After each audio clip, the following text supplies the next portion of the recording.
which is the organization Bayat works at. It is a publicly funded library that does teach lessons in various subjects to help improve and get a better job. He does ask in Orcish that Bayat is looking for you. She is really concerned for your well-being as what happened the prior night. And the Blighted Steep's garments are very painfully white, like a bright sheet of paper in just normal, mundane sunlight, so it's kind of annoying to look at. However, it does have a black trim with a black singular dot on the chest and the back. That looks like it's dripping down gold.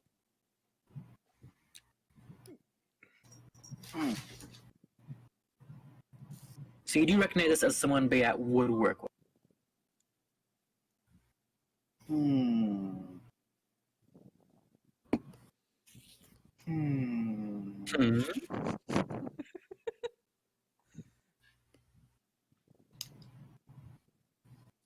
Okay. Do you follow? What? Do you follow him? Because he's saying Bayat is requesting you. Yes, I'm going to follow. I just kind of look at the others, and I kind of just make a gesture, like, I'm going to go with him. Okay, so you do as such. Everyone sees, I hope, unless Taffy or Mueri is just blindsided because of her low passive perception. Have a good time in Orcish. So you follow this very tall, mostly orcish man with a bit of human features mixed in. Probably 3/4 orc, not gonna lie. It takes you a good 20-25 minutes to get to the Blighted Steep, which is a ebony building with gold trim. Very angular, however, they all come to a soft edge, rather than a sharp, pointy edge that is the motif of the city. It has very weird moats and water features, which either have a bright gold liquid within them or a dark black ebony-like substance. Which is what you're mostly accustomed to. It's pretty much just enchanted water. It's perfectly edible. It's fine. Just a magical illusion. Pretty much to give off an air of grandeur and gaudiness. He leads you through a few of the rooms, which you previously were not allowed in prior, unless you were researching something or learning about something. But with Bayat being who she is with this organization, she did allow you under supervision, read books, blah, blah, blah, blah. You led through the first room, which is a probably 4-story high, like top to bottom bookshelves, which would have ladders, little platforms to where you can just sit and chill. Of all manners of tomes, books, scrolls, you name it, they got it. And it's not long before you finally get led through this ever-winding maze of books and literature till you get to a small little hallway, and it ends with a very oddly white door. Once again, it's that painful white where if any light were to shine upon it, it lights up like a disco ball. The door opens, and you see Bayat in her little faction attire, being herself, a little bit louder, but, still trying to be respectful, talking to a human man in more fine silken vestments that do resemble the organization's color. They're speaking in common at first, so you do not understand them, so it kind of just sounds like a weird talk to you. But as soon as you enter, the one man does notice, get up, and leave. However, he seems to be doing it in a most respectful manner that he can, bowing, stuff like that.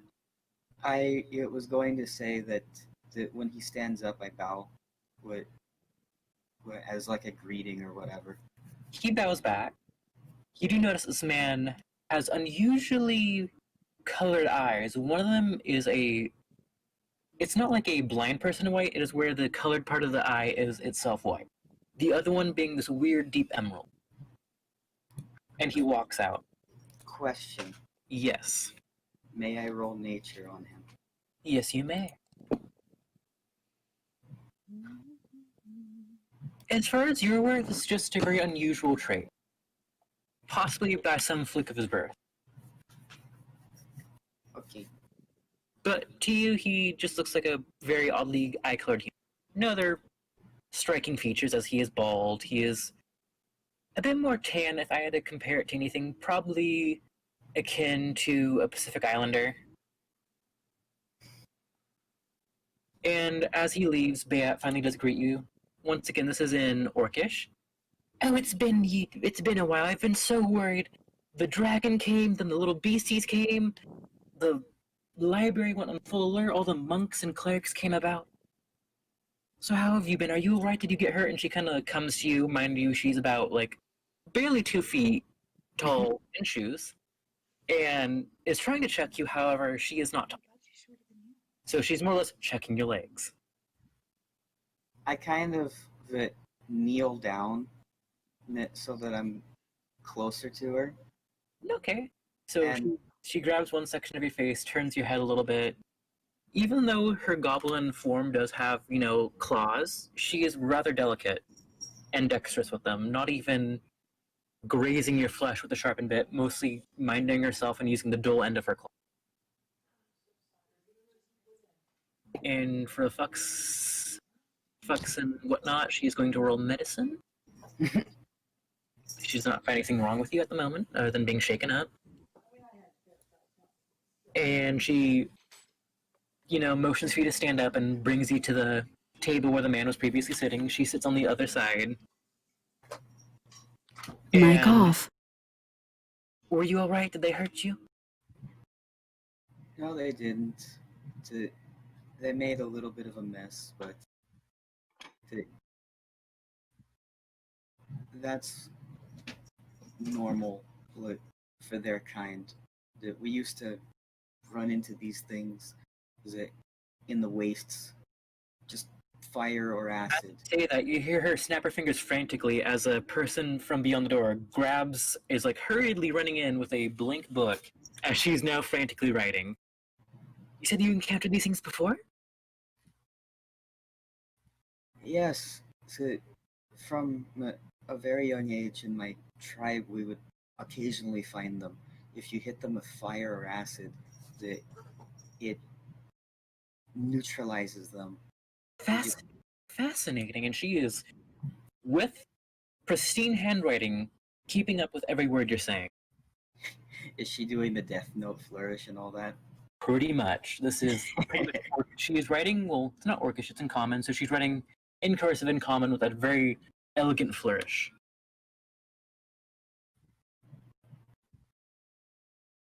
Well, I do have some other news. I was hoping to tell you before the festivities, but I could not find. I checked the other ends. Let me pull out my notes. The Sleeping Lizard, the Gaunt Traveler, and the Merchant's Rest, and I could not find you anywhere. So I got a little worried, and I notified the guard.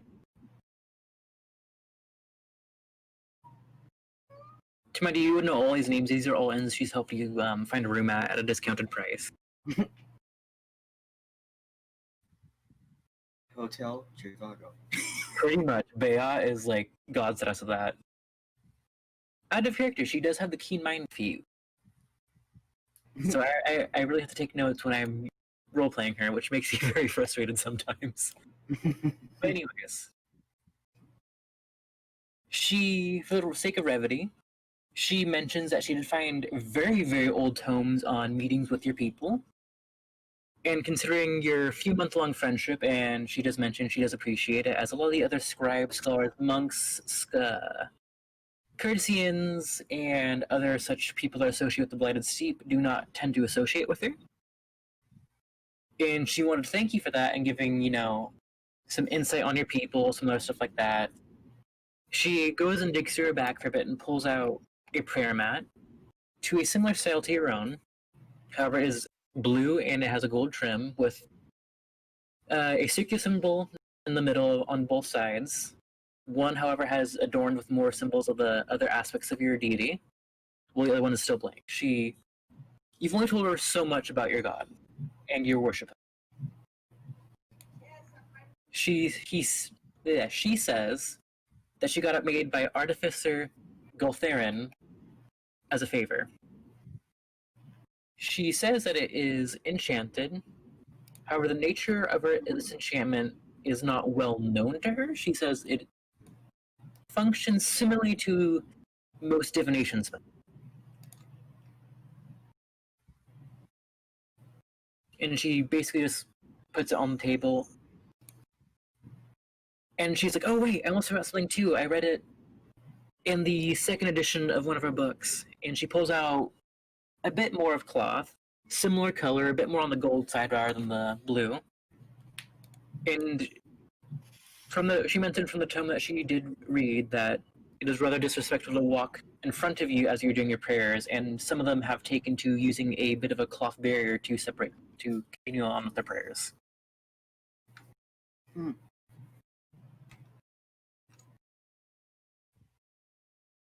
So other than me doing my stuff and you fighting little beasties, how have you been? How's the city been going? Has things returned somewhat to normal? Somewhat, although I did find this very, very strange looking infernal creature. Oh? I believe it was man-sized. It kind of looked like an owl, but had no beak.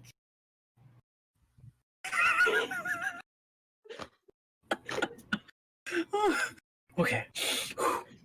She takes notes in more of a journal, a more personalized one. And as soon as he mentioned the beak and I'm assuming the coloration of the feathers, which was white, she looks up, half-lidded, which seems to be a common occurrence within the city. Fight me, Roy. And she says that is Valtheron's owl familiar. They are spirits bound to the service of a powerful mage or magic user that some use for mundane tasks. Valtheron is very fond of using infernal creatures to do his dirty work, as he is a rather willful individual, to put it lightly.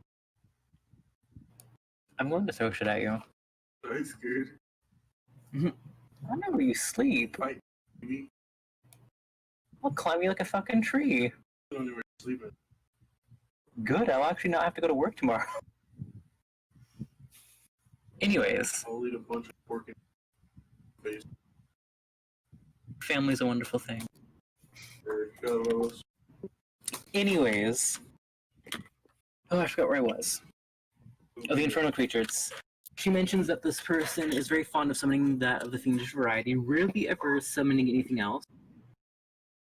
And from what Bayat has heard and read, this person is so willful that she has bound he has bound archdukes, lords of hell, and abyssal lords to his service. Well, I saw it to begin to go into a tavern, and then a bolt came and poofed it. That is the nature of familiars. When their corporeal body is damaged to an extent, they go back to the little pocket plane.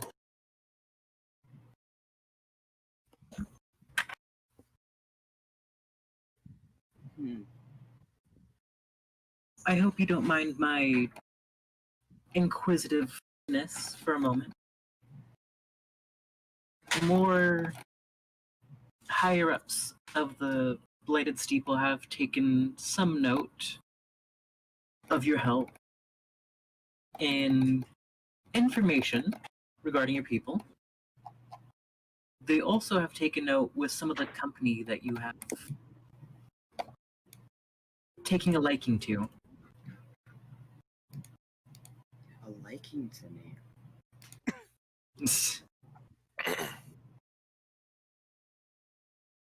So, for the sake of brevity, it basically boils down to the Blighted Steeple is watching you. You learn the Blighted Steeple is many things, mostly information gathering.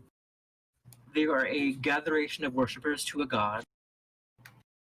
His title being the Blighted God, or the Blighted Mind, whose most of his tenets wrap around just collecting information. So a lot of them do end up being spies and such as that. And all she knows for sure is that they are watching you, however they will not take hostile action towards you. And she asks if you have any plans for the rest of the day. Not particularly, other than my prayers. And you see her look you over. And she says one of the blighted steeple that watched you for a brief moment did hear a conversation of leaving the city. Once again, she apologizes for her intrusions. Silas, release my phone, please. Stop chewing it. It's not a chew. That was not an invitation for you to start biting my elbow. Please stop. Thank you. I'm sorry. It's like I'm dealing with a baby. It's okay, I understand. I deal with a literal child. She mentions that one of the steeple has overheard you planning to leave the city under the guise of a mission. Oh, yes. So I had forgotten of that. I am not sure when we will be leaving, though. You see her breathing deeply and sigh. Just promise you'll be careful, okay? As always. And she pulls out a piece of paper, scribbles something in Orcish, then in Common, and maybe send a letter from time to time so I know you're alright. The bottom writing is how to have it sent to the Blighted Steeple.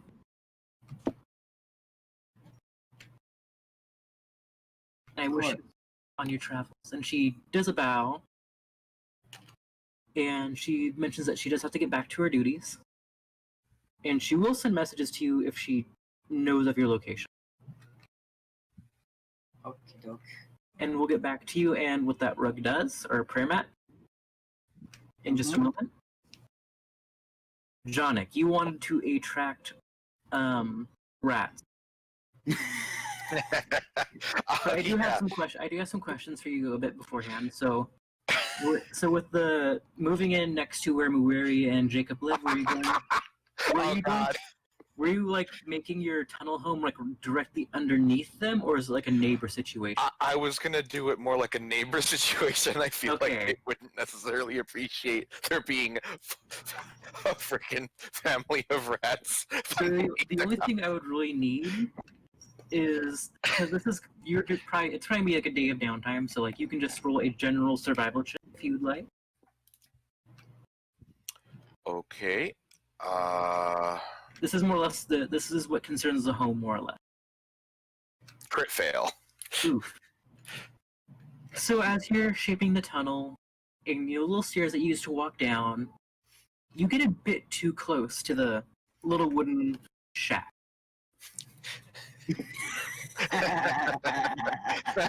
The good news is it does not collapse in on you. So, I'd like to make a dexterity saving throw real quick. Okay.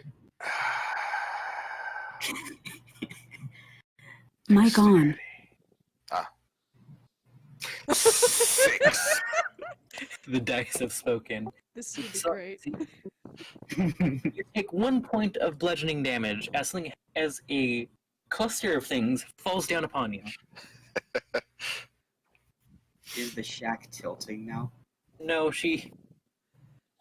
For out of character context, you are underneath the home of a silver dragon soul sorcerer who has a very, very, very long history of taking shiny things from people she's been with.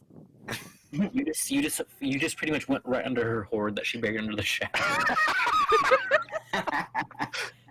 The 1 point of bludgeoning damage does come from a large ebony book. It has platinum ring bindings, and the paper that is inside the book is vellum. This hits you directly in the goddamn head, and this thing weighs 10 pounds, but it gleams your head. I'm just digging. Just bonk. Digging, and then you just have the bonk sound effect. Pretty much. There is a gatheration of stuff. You see shiny belt buckles, shoe buckles, other sort of jewelry bits and stuff like that of all varying degrees of disarray, tarnish. However, even though this book was completely buried, and what I mean by buried, every part of this was covered in dirt, it is remarkably unblemished. okay. She buries I the am not dog going to be buries the him. one that spites this god or dragon or whatever. I'm gonna go ahead and I don't know exactly how it was buried, so I'm Wait. just gonna. Are you gonna try to do your best to put it back how it was? You know what? I'm gonna just fill the hole back in. Taking if anything that like fell. Yeah, I'll, you're surrounded by a small pile of like buckles, rings, necklaces, other sort of I'll- jewelries, armbands. I'll just like pick all that stuff up, and then I'm gonna go to return it to the owner Okay. and say Where that are there you? was. Are you still currently in your shack? It's been a night, right? Yeah. No. So you go upstairs, and I'm assuming, knock on the door, Yes. and the half-elf young man opens it, and you just hear the door creak open because he's not used to having visitors, and he's like, "Oh, Muiri's friend, everything okay?" I was trying to excavate my house, and I accidentally. I think I ran into something. These fell on my head, and I just kind of like have them in my arms. Oh, Muiri's treasure trove. Oh, don't worry about it. I just I wanted kind to of return it. That's no problem. I usually go in there and throw some stuff she might like in there. So he takes it and he more or less just puts it in like a rough spun bag and just, to the best of his abilities, puts it back the way it was. I doubt she would really mind as long as he didn't go through it. That damn book, though, is what I'm really curious about. Janek does not do the snoop. That's okay. However, you do notice that it does have a bunch of different iconography in a language. Do you speak Abyssal? I don't think so. Let me double check. No. Okay, so you cannot read the cover. It does have some iconography, mostly. It looks very swirly, almost as if a red liquid was dashed upon this. However, this is just the inlay of very, very dull rubies. And instead of the holy symbol of Lucis being there, being the ember with a six-winged aura, this is just a six-winged aura, but the aura itself is blood. It is a blood drop. Okay, I don't want to get into someone else's property, so I'm going to be leaving it alone. Okay. God, that makes it And you go so back to making your home? Yes. I'm gonna go ahead and make it like a ways off. Like at least 20 feet or so away, so there's no issues with messing up their house. Okay, I just need a real second, guys, because someone's calling me right now. I'm really sorry. Yeah, no.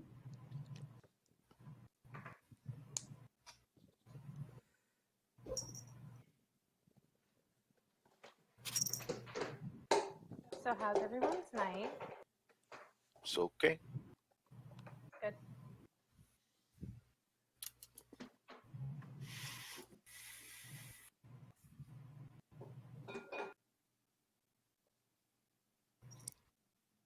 I had a spark of the creativity and added more to my D&D world. Uh-oh. I'm considering getting a third group for that world now, so that it's a higher chance that all of the things will be discovered. But then I Or go know. wrong faster. Hmm? Or goes wrong Sorry. faster. Sorry about that, guys. I also heard a talk of a third campaign. What's going on? What's going on? I was honestly thinking about it, and I was like, with as much shit as I put into my D&D world, Do it. I probably need another group. Do it. I will join. Do it. Anyways, before I get too distracted and goblin-y, what were we saying, Jason? I'm so sorry about that. I was just gonna say I'll try again, but a bit further away, so there's not as much of a risk of me just kind of collapsing the house Okay. or digging into underground treasures. Okay, so you're going the opposite direction to which the house is. Not too hard to do. Just make another survival check. Okay. Duality! The duality of man. Okay, so I have some good news. So you go a bit deeper just to be safe. So you don't you're not too close to the surface. You notice that the soil is very unusually easy to move here. It's not that it's like very soft and like moist. It is just whatever you use in your magic just takes very well to this area. Mm. Instead of making it, very simple living space where you have, just enough to like have a little area to eat, a little area to sleep, you make a much more grand living area to where you could actually have guests over. Ooh. And I'm going to roll something real quick. You can have 7 people comfortably as guests in this area Huh. because of that roll. Okay. I've literally just gone from living in like a box dug underground to now that's like an actual like really nice living area. It's still like one giant chamber though. Mm. You went from living in a small Minecraft hovel into now you have a Minecraft base. Pretty much. Cave You base. also, with that roll, do make little alcoves for books, ingredients, herbs, underground like growing and stuff like that. So you're pretty set up down there. You also set up, because that is a survival roll. You do set up a drip irrigation system, and Correct. pull some rocks up from underneath the surface, or from the underneath, and make a little pond underground to where it can gather. But slowly leach off so it doesn't overflow. Let me make some notes about this.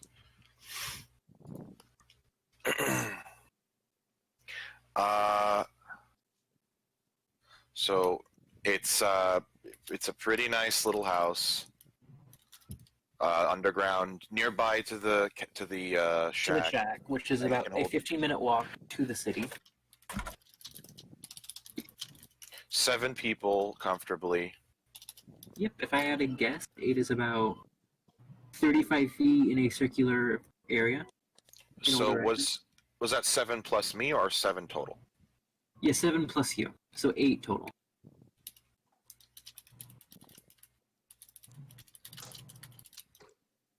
Okay. Well, if I can do that, then I'll start. I'll actually start farming using. Do I have any kind of way that I could farm underground with magic? I mean, don't you have Druidcraft? Because can't it make like a small plant growth happen? I'm I pretty don't- sure, right? I don't actually have Druidcraft yet. Sacrilege. I was actually planning on taking that next time I get a new cantrip. I'm just gonna check the effects. So I know you can do light sensory to predict weather.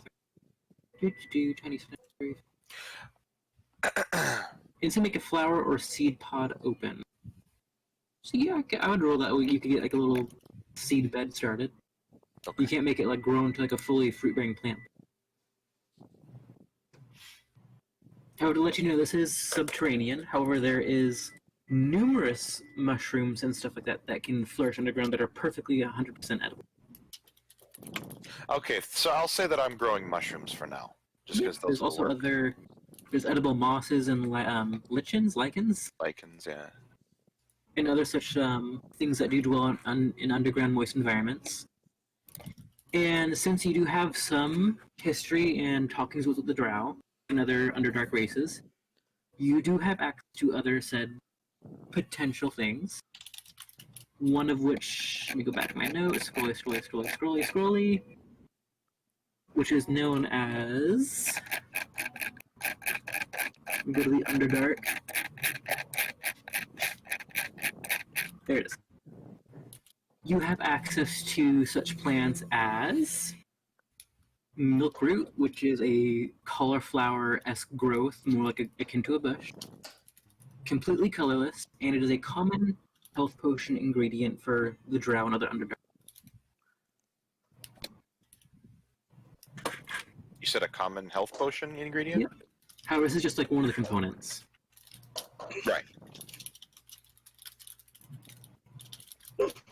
Just let me know when you're ready for more. I don't want to like. Yep, I'm good. Next one being scroll. Hag's hair. It's more akin to a mold. It's kind of like the gray hair that you get on a bread. However, it's a lot longer and wispier. The drow tend to gross a bit more because it is very sweet, and it, out of character, it's pretty much like cotton candy. It's naturally occurring cotton candy.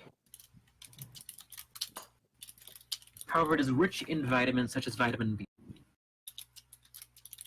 That Okay. seems like cheating. And the last one being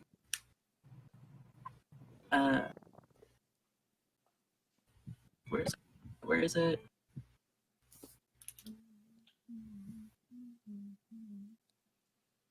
Moth flicker. Say that again? Moth flicker. Could you spell that? MOTHFLICKER.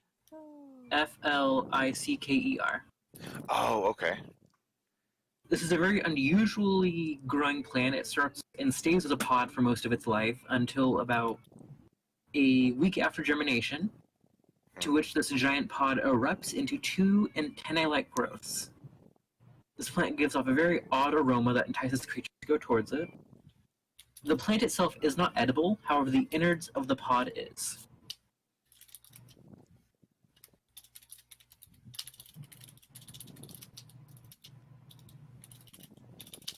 Okay.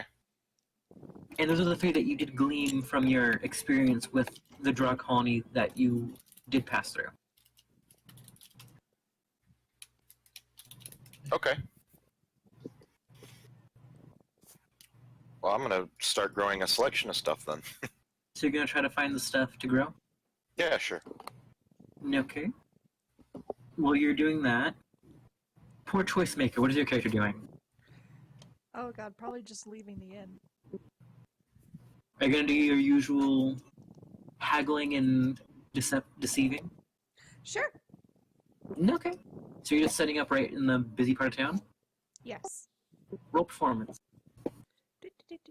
And what are you selling?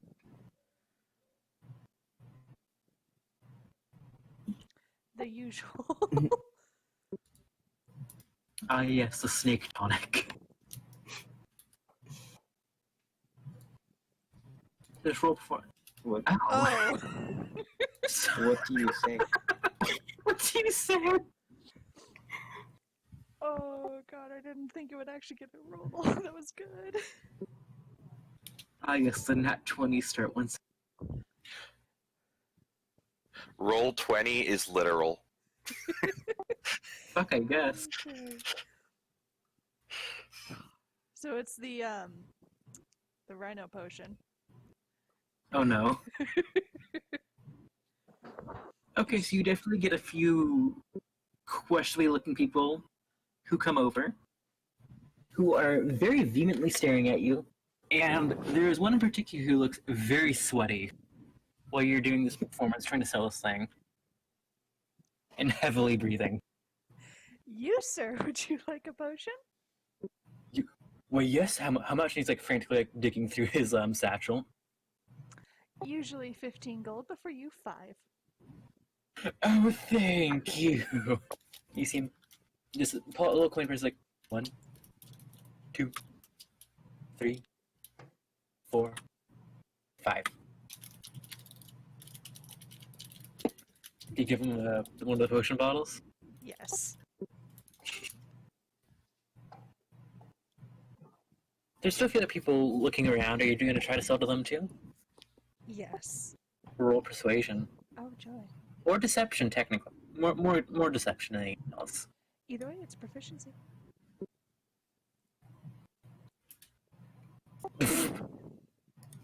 It begins. So in total, you do get, including that 5 you got 25 gold. And you see people frantically like running back.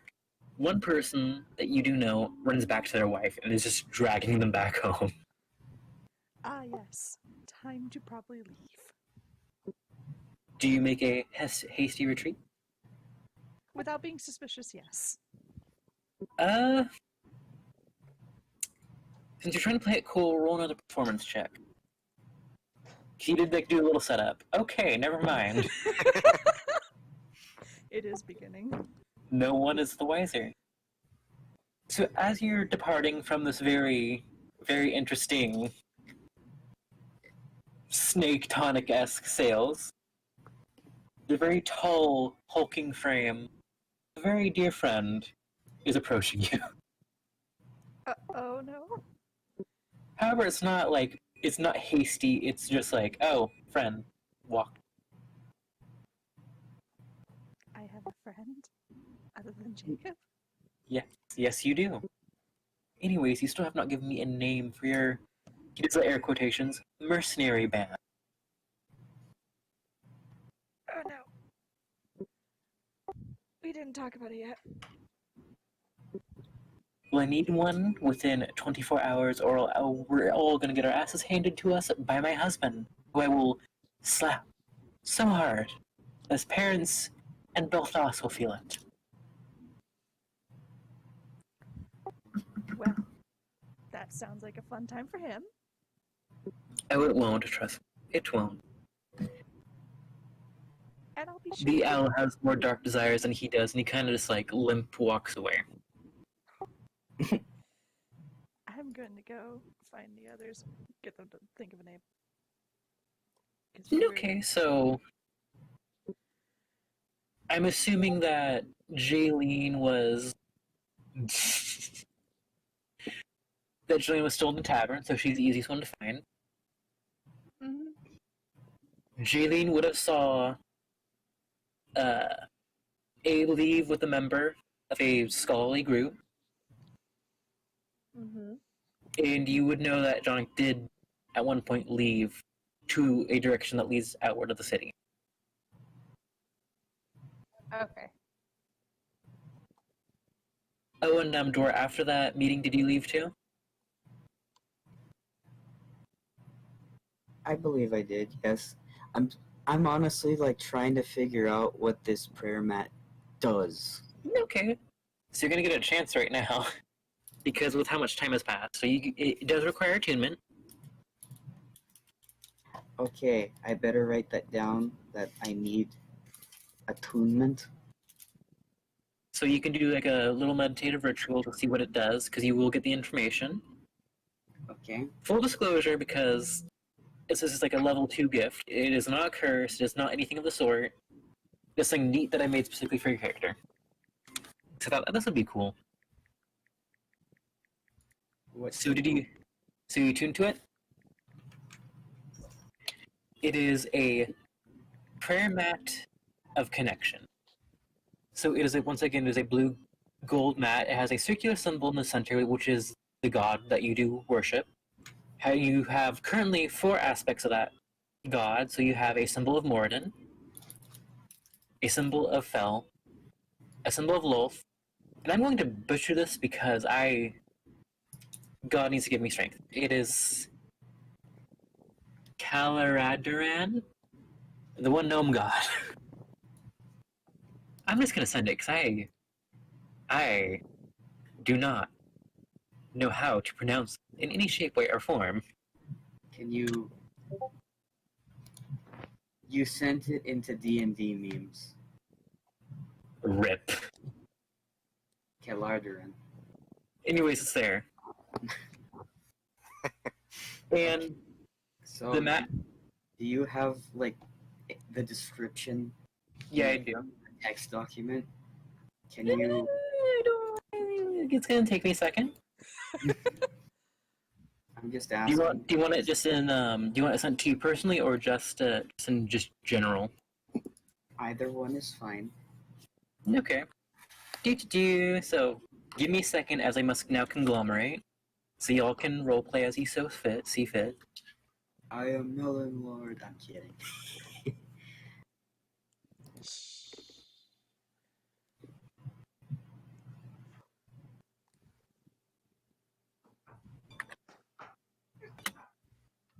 And silence befalls the table.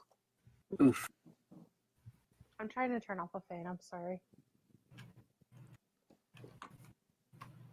Silas, please. Please, no. Please, there's no M&Ms in that bowl. Please don't try to knock it over again. He has desires. tried to take a video of him because he was being cute yesterday. Because I had a little bowl with M&Ms in it, Oof. and he was being cute. I thought that he was just gonna like slide it around, but then he just hooked around the lip of the bowl and just spilled the whole thing all over my floor. Oh no.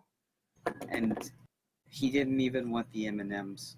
He started playing with the bowl after. Yeah, that's cats. If you guys can actually hear like glass, that's him playing with the bowl right now. It's adorable sounding.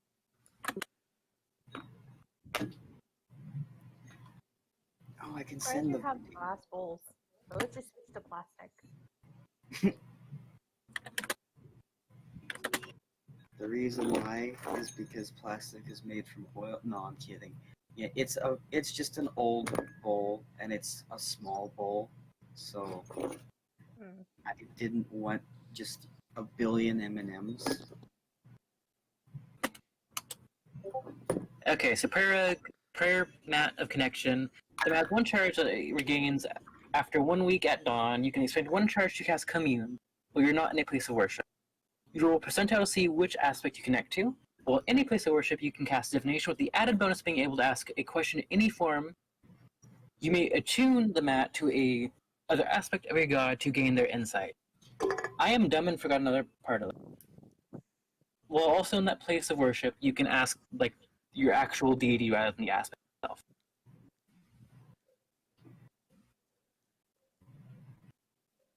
So that, but if you want to connect with your actual deity, you have to roll percentile, or else you'll just get a random answer. You also do know that when you attune to a new aspect of your god, the symbol does appear on the mat. I'm just going to add this on there. This is an empty Coke bottle. Why are you... Did I really just call a bottle a can? I mean a can a bottle. I can... Speech check. 0.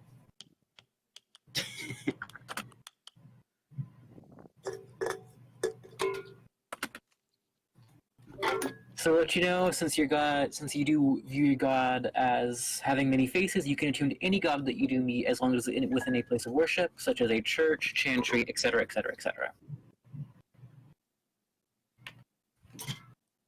However, you are performing a ritual that they do not recognize within their, area of worship. So it could be met with some apprehension. I am sorry, Zach. I actually have to go and fix all the spelling. Yeah. It's going to be a constant thing with me because I have collectively 4 brains. Hey, the numbers increased. But anyways, I'm going to be right back while you fix all my spelling errors because dinner is done, and I'm going to grab some snacky snacks and be right back.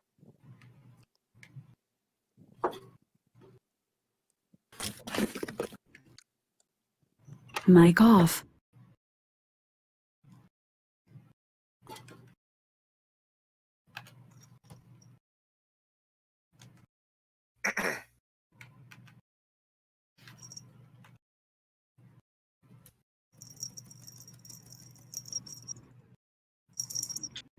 Oh, I'm hearing his collar jingling off of someone now.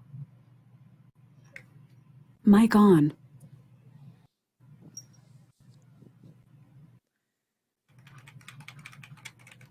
What other stuff do you guys do outside of D&D? It's a Nintendo but quasi anime game. Oh. I play Kingdom Hearts. That's about it. Hello, I have returned with food. How's everyone doing? I played the second one without playing the first because I got it with my PS2 and I didn't. For a while, I didn't understand the story until I actually read what goes on in Kingdom Hearts 1. Really? Mm-hmm. Huh.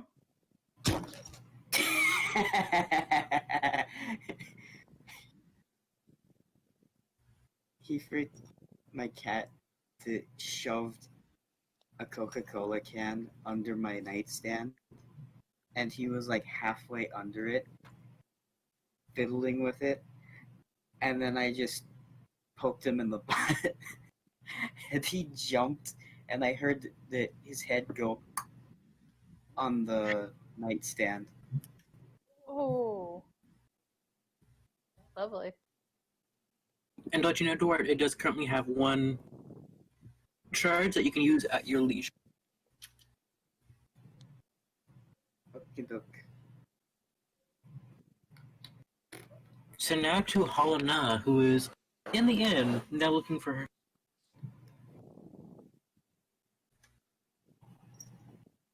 Ow.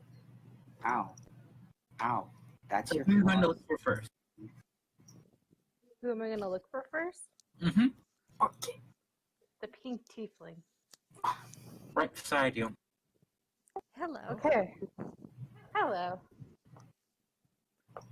So the other two, where'd they go? One I think went outside of this city, I think. The other one went to a place with a person. So incredibly helpful. I mean, thank you so freaking much.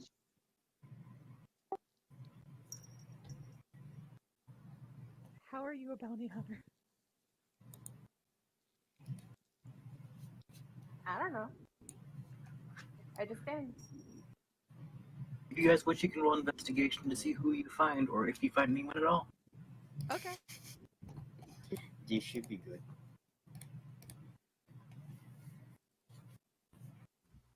Will it continue to be... No. So you look around the city, trying to find good old Abe. To no avail. But unbeknownst to you, he was just doing his daily prayers. And the spot which was very inconvenient because he was kneeling down behind a fountain. So you go back and say, fuck it, we're gonna look for Jonik. To which you find a new trapdoor right outside, well, right next to your house, about 3 feet off.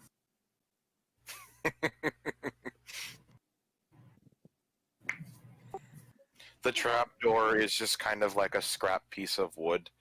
Like, not a single piece of wood, but like, it kind of looks... I'm just imagining it looks like a really, really, really old, beat-up, round wood shield. Or even like an old beat up fence that's just kind Yeah. of laying on the ground. Silas, you are now becoming a detriment. Please. A detriment. He has become a menace to society. He is pressing all of the buttons on my keyboard all at once. He's just trying to talk to us. He is laying across my keyboard and both my mouse buttons. He's probably going, touch me. Hold on a second. I think that maybe I can get the mouse under so I can click on the freaking campaign discussion text bar so you guys can see what this looks like.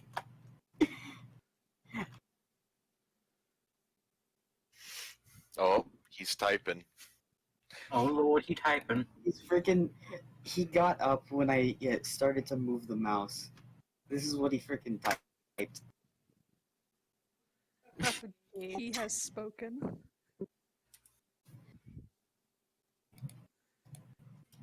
I swear I need to make a freaking tabaxi and just make Silas the cat lord. Yes.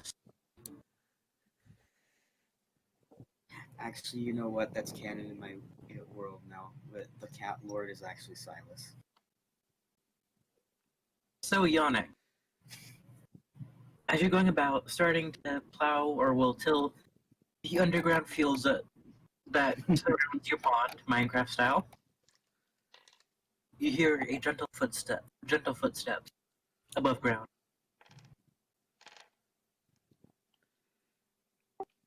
Hold on, do I have a thingy?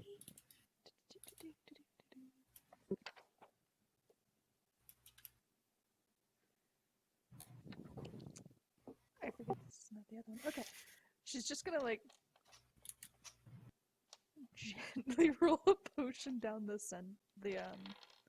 trapdoor. So there are stairs. And approaching the door, and it goes ting ting ting ting ting ting ting ting ting ting. Bonk. It's now lands at the foot of Yonic. I'm Hey. surprised it hasn't broken. I'm assuming that it's made of something that's It's solid, like but not hard. it's like the way I imagined it is that it's like obviously it's like a dirt hole cave kind of thing, but that's been like supported with a few pieces of wood here and there just to keep it from collapsing. Oh yeah.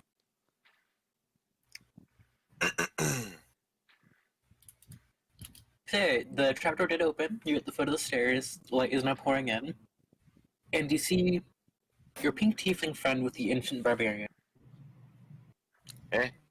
Oh, Any spiders? hi guys. No spiders yet.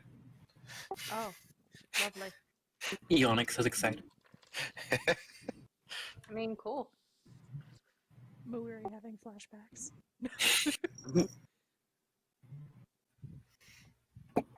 What is it you guys wanted?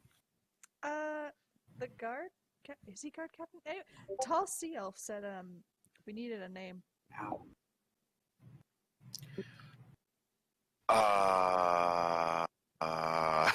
I got distracted by the Gensai man, so wait, no, the human man. So I didn't even notice.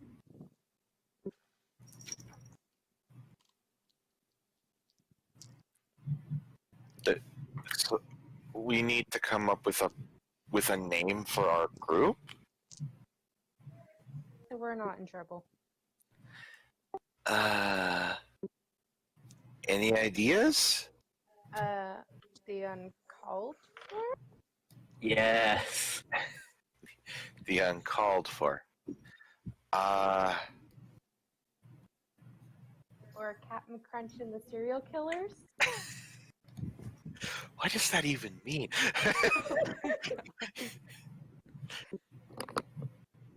I'm assuming there was a captain that was crunching on things, and there's serial killers too.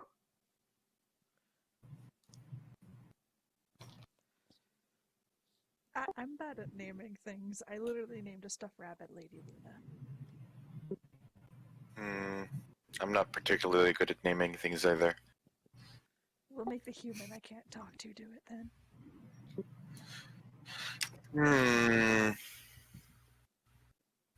So you guys gonna go back in the city and try to look for him again? Yeah. You can all roll an investigation, or one of you can help the other to give the other advantage, so on and so forth. I'll Wait a roll an second. investigation. What DC are they trying to get? Are they trying to beat my passive stealth? Give me 1 second, I'm gonna message you. I don't have a very good investigation. Well, I have +2, so I'll give an advantage to whoever has the highest. What do you have? A +2. Oh, so it's me. Okay. Find them, babyface. Well, actually, with all of us having a +2, that's not terrible. We might be better off at just. Well, then we'd be splitting up.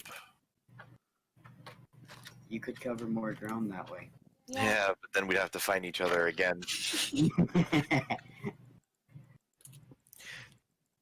I don't have sending yet, right? No, that's a much later spell. Yes, what are you doing? What? Why are you punting my keyboard? Oh, The cat just does a football kick. trying to play.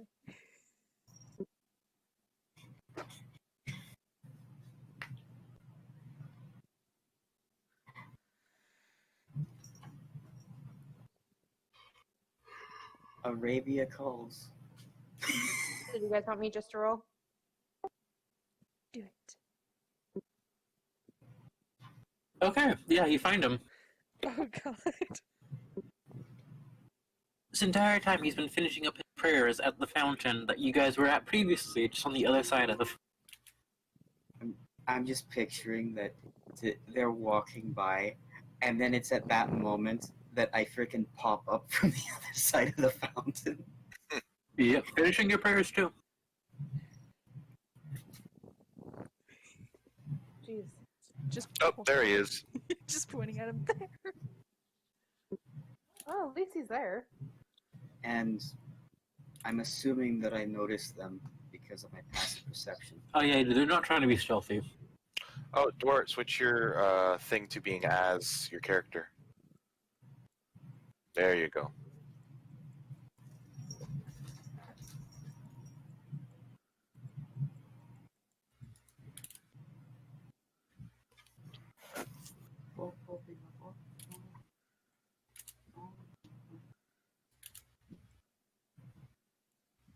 So anyways, I finish packing up, and I see the three of them just kind of looking in my direction.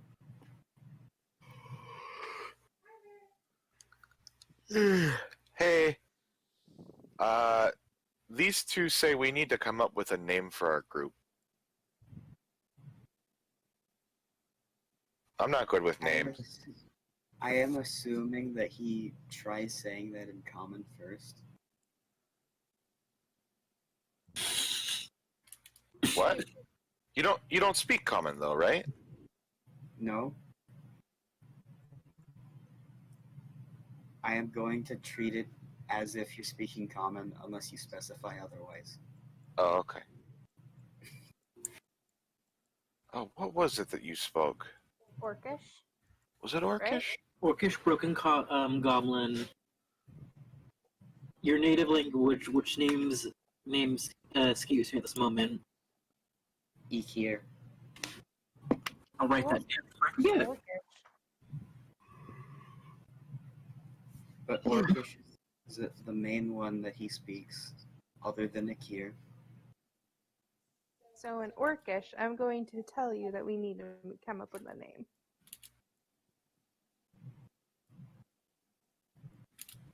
For legal reasons.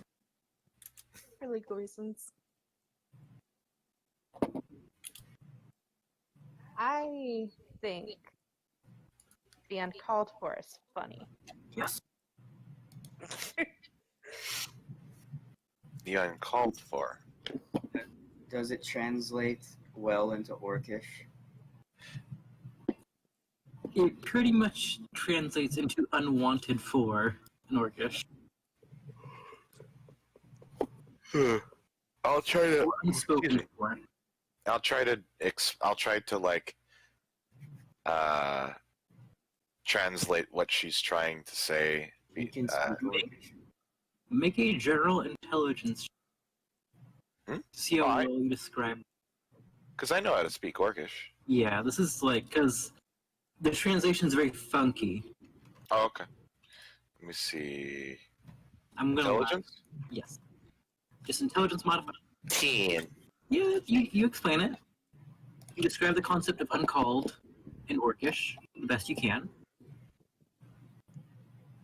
Being that it is like not needed nor necessary. In Orcish, I just kind of go, I don't really get it. You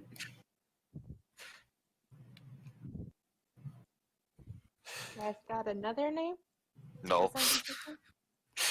Hey, I didn't complain. I just don't get it. No, I was just asking. Janek is just kind of like he doesn't quite understand what you mean, but he's just kind of rolling with it. Oh no. Oh. That compounds things. What? I can't tell where what I pasted in that starts and my character's name ends. Yeah, it doesn't. Where's the? There isn't even a colon. Where's the colon? Hold on a second. I'm gonna put a colon. No, I'm gonna put a freaking line. Like a dash, yeah. Wait. Wait a minute. Oh. Hold on now. How about that for a name? What did that even translate to? Did you write this down on a piece of paper? I don't Yes. know what it says. What does it translate to? There's the three of us are just like looking at it, like looking at each other and looking at it, and looking at each other. What does it translate to? What is it saying? What does this mean? I love this. We're all saying this in common. You have no idea what we're saying. Oh my god. Okay. I'm not the only one who doesn't understand it, right? Fearsome force. You just she just reads it off as اللعبة الرباعية المخيفة. Please agree on this one. I'm gonna beg as a DM. Okay. Okay, sure. Wait, what is it? Interesting world interaction. Because there's a one. What does it say? What's it here? Okay, after saying what does it say in common over and over, I actually look at you and I go, in Orcish, what does this say? So as you're heading over to the Lawmaster's quarters to get this all final, that's where this man usually dwells. This conversation is going down. It's got 5 minutes. Oh my god. Oh my god. Oh. That one Akira NPC that I have planned. yes. Who's at the door? Oh. Jesus Christ, give me strength. One of my parents just opened the door, said something's at the door for you, and then I'll be right back. Okay. Deal with See you in a minute. Oh. I want to know what it says. Presents guard with odd language that's not very much spoken anywhere outside the Death Spire way. Where the hell I put my damn shorts? Oh. What I was, Oh. you know what you mentioned spiders out of character. Now I'm just like, can I farm spiders for their silk? Oh, give me a second. I just need to breathe and not answer. Spider web farming. Muiri So mentioned the it drow in commonly character. do that. That's how they make most of their vestments, garments, and such. Mm. They're also very akin to attaching adhesive to the spider silk that add like leather, armor, and it makes a very chitinous-looking apparel. However, it is a very specific type of spider that they are very fond of using, and I am going to look back at my notes in the Underdark Fauna section. So give me like 30 seconds of scrolling.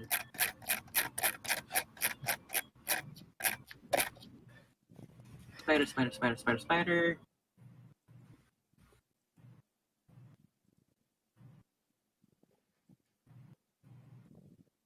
It is the bone kiss spider, is what they commonly use.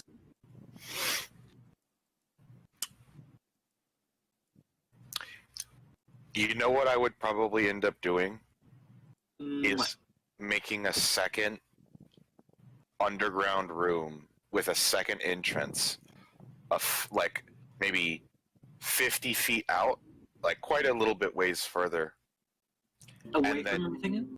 and then just setting up a spider farm in there, Okay. and then just You definitely have enough. You definitely have enough time to set this up too. start picking up spiders everywhere. Every time I see a spider, just kind of putting it in a jar or in a box or something, and just putting it in this other room. Since we have the time, roll 2 nature checks.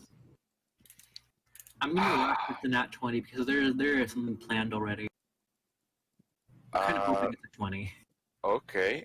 I'm kind of hoping You it's a said 20. nature checks? Yep, feel just fear. 2 of them. Yes. Oh no. 7. Yes. Oh So- no.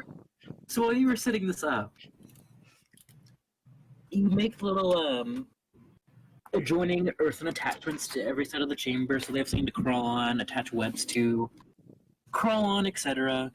You also have a secondary hole that leads to the surface, so that they can try to lure and prey, because you're not sure what spider species are out and about, because it's mostly flying insects are around here. Mm. So you get the idea that you maybe should get other insects and keep them down here, maybe it'll attract them. Okay. So you find a very odd-looking bug. It's a rather large earwig. Not. It doesn't pinch you. It doesn't have anything that would outwardly hurt you. You grab it, throw it in there. Don't think too much of it. So you leave for a bit, getting more insects, more stuff ready. Some are, other liveries, some pieces of wood, some sticks, some things that you think just are really neat. You come back. There is a giant wolf spider feasting upon this. Ooh. As you have grabbed a very common prey item for them. Ooh. And as its front arms pulled the prey in, and it bites down, with cold, black, unfeeling eye, it stares back, unmoving.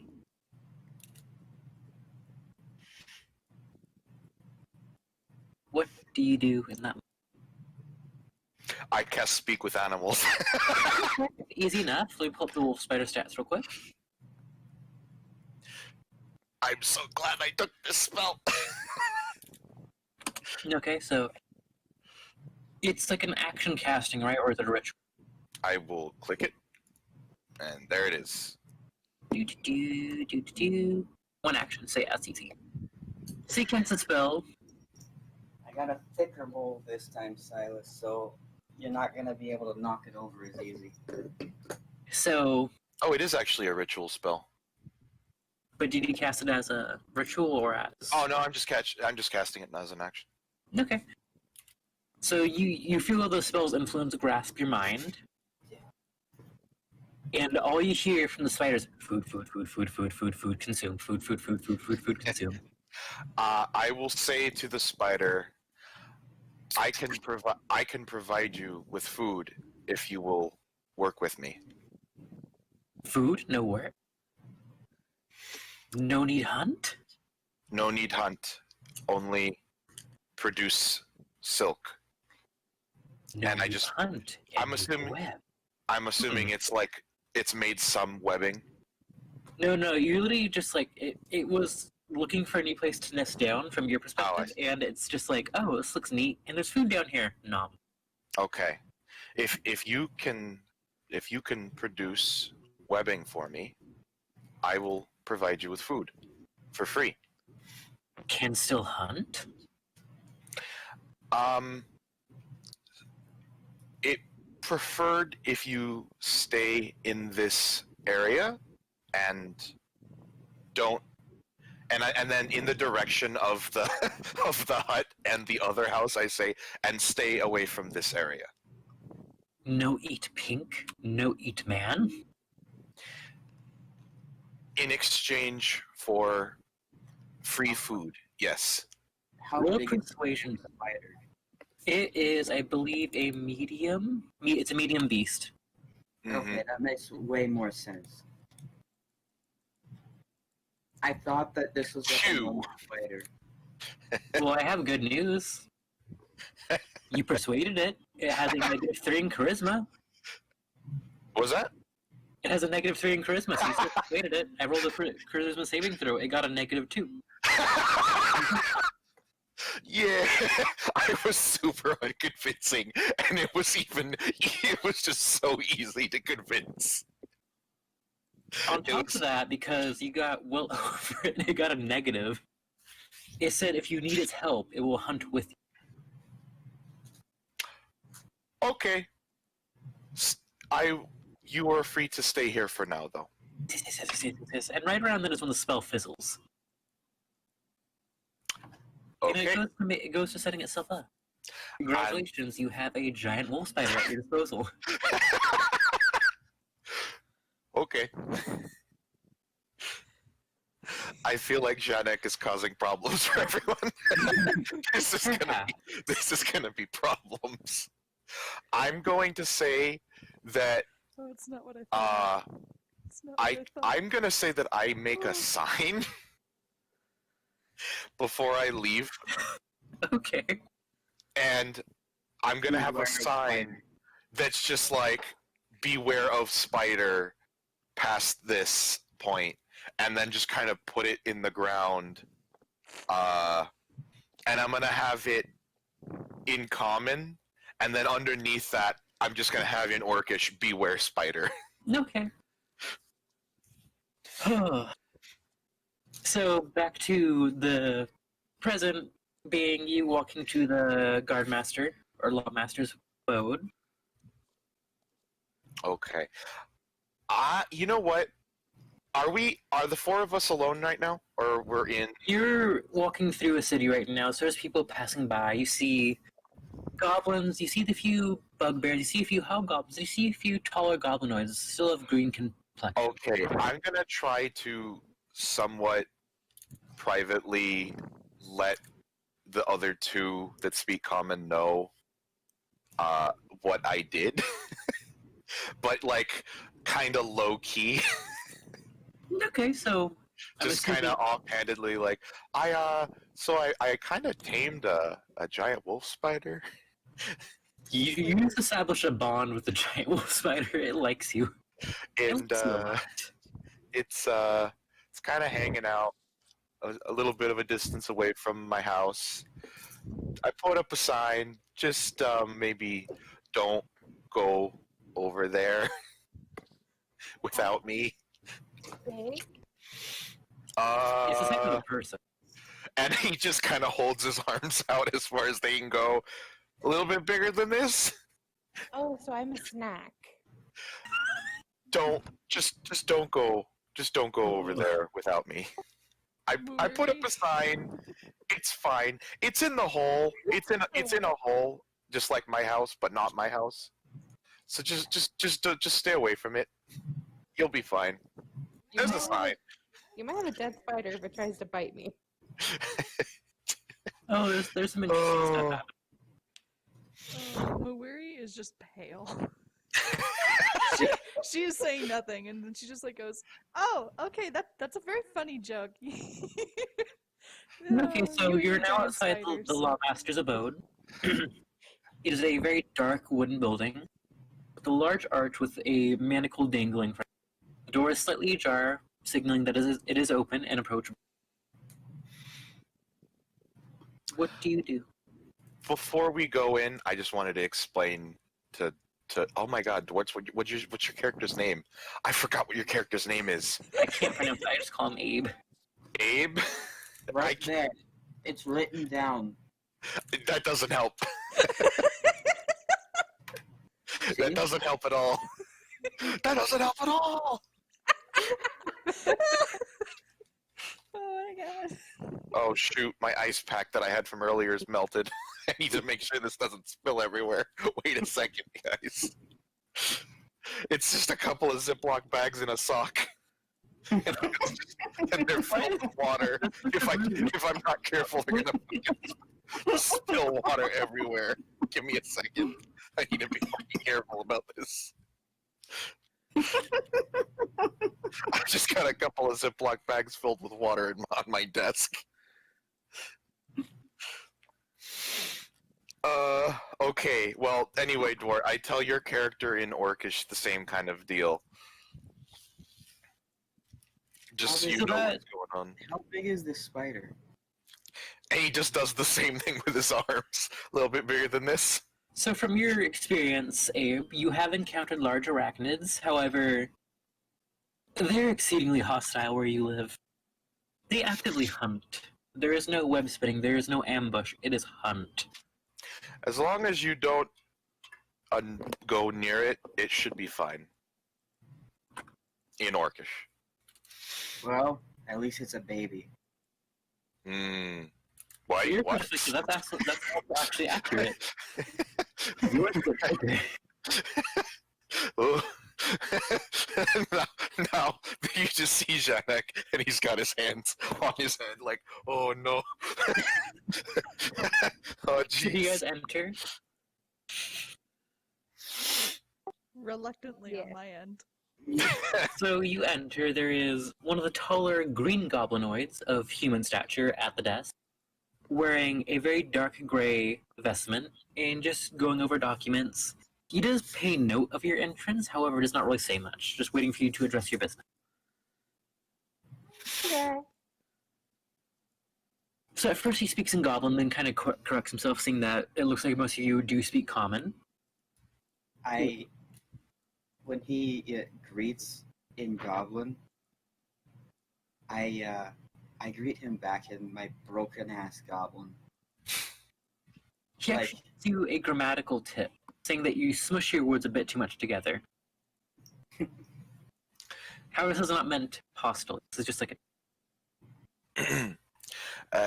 He doesn't actually speak Common. We generally communicate with him through Orcish. okay. You just seem to like take a quill out and write on a blank piece of paper. Once again, does anyone here speak? I believe this is Undercommon. I do. It says possible need for translator. Hmm. Welcome to the Hall of Black Justice. How may we help?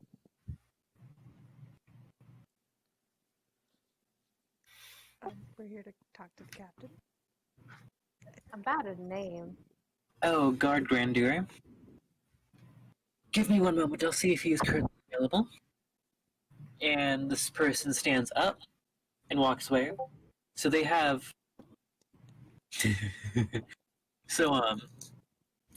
He has no hair. However, his ears are exceedingly long to the point where he actually has them in a golden band.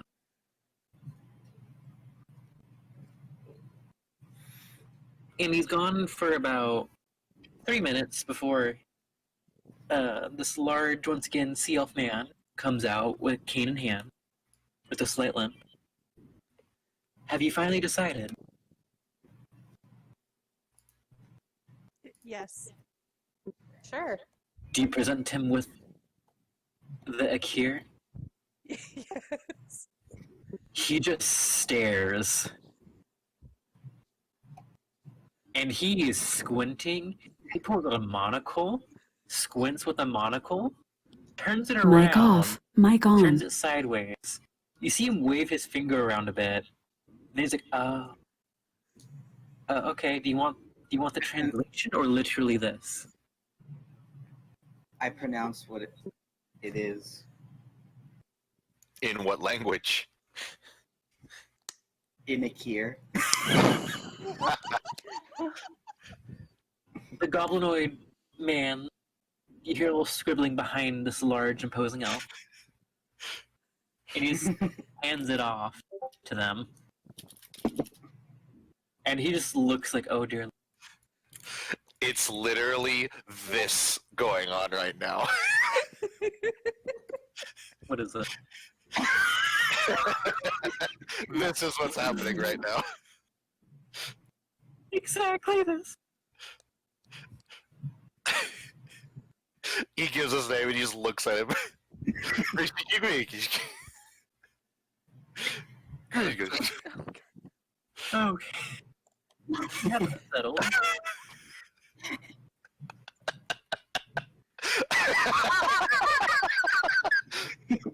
he gets his assistant.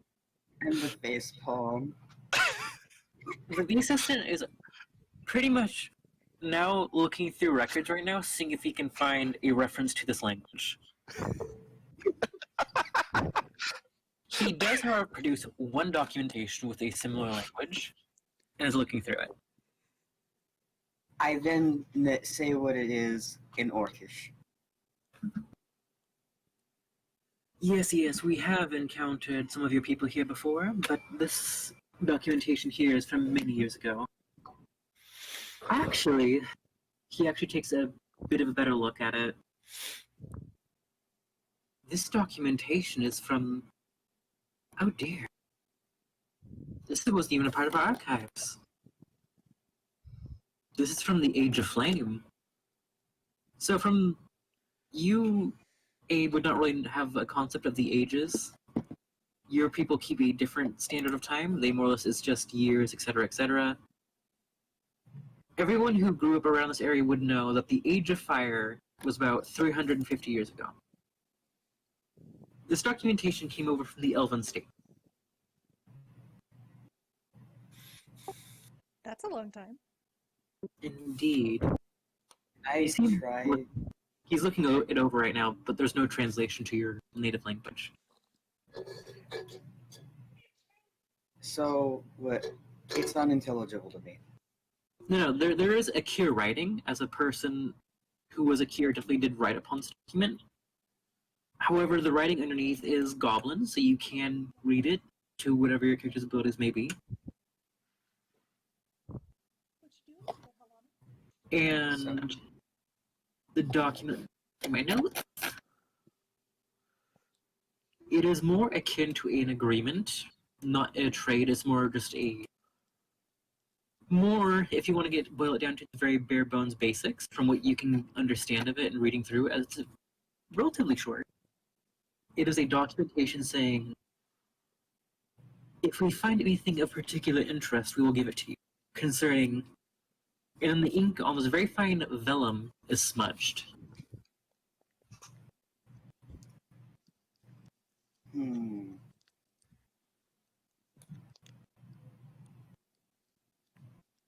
And by smudged, I mean it looks like someone intentionally tried to smudge this.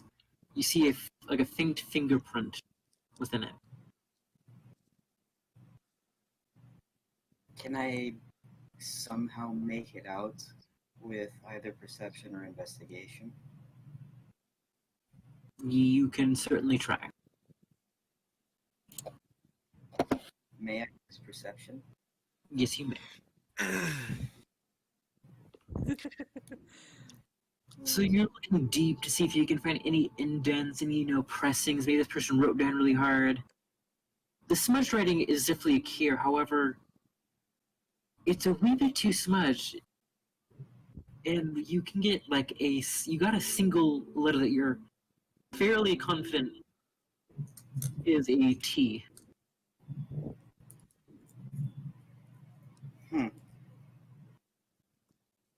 However, all of the other notoriety on this documentation appears to be of some elven design, to which you have a very limited experience with interacting with elves.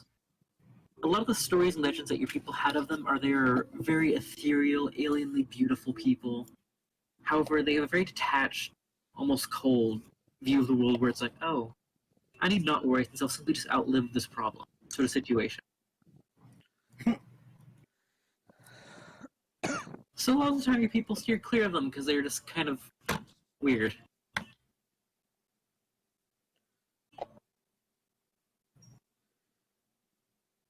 They are colder than the desert night. Do you just say that out loud?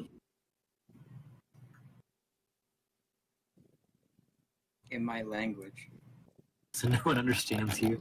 And everyone is kind of looking at you. Well, anyways. I'm assuming this guy is an elf. The tall fellow is an elf. The goblin-looking person did not have any reaction to that.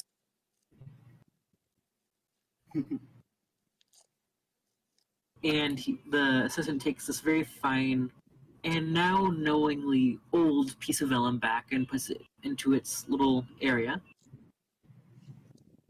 That does remind me, Yuri did want to have a word with you. She's just beyond the door to your left.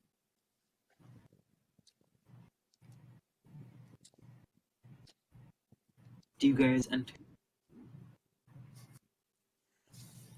sure. So you enter what appears to be a very, very medieval, like Salem trial courtroom. No one's there currently. It's just Yuria, just looking to be putting together documentation. You see her holding a bloodied sword with a tag on it.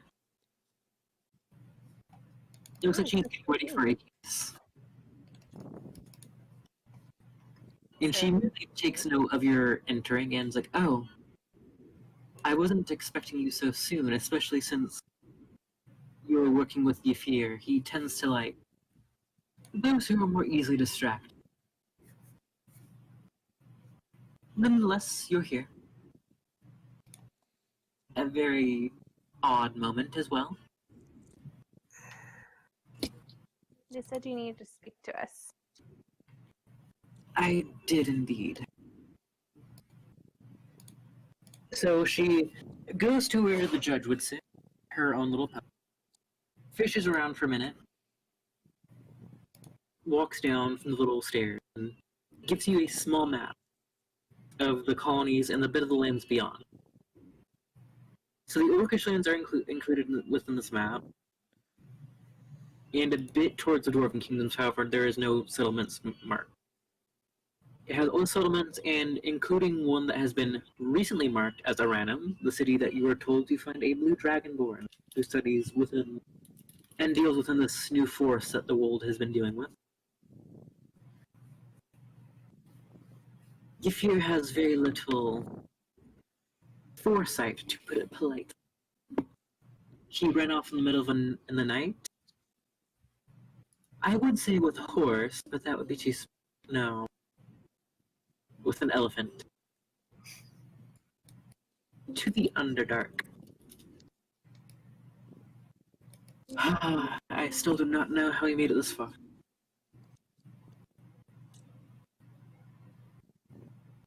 But that is all I really wish to discuss was the Dragonborn, as I did attempt to contact my colleagues within the city.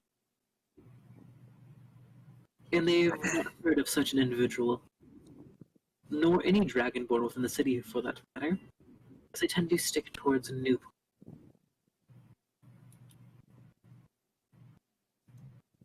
Play. So I'm wondering as to the validity of my dear friends, and she says it with a very not so subtle hint of disdain.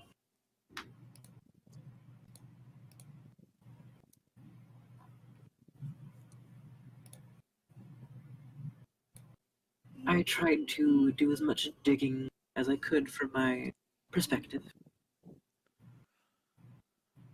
Mm-hmm.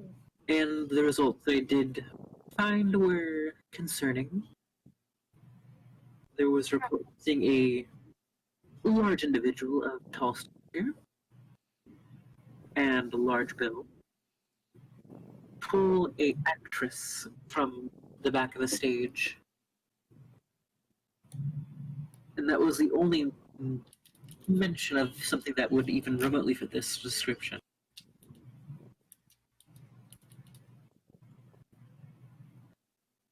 And she provides the documentation of a report given to a witness in an alley with a very odd seal that, if anyone is proficient in history, you may roll to ascertain where the seal is from.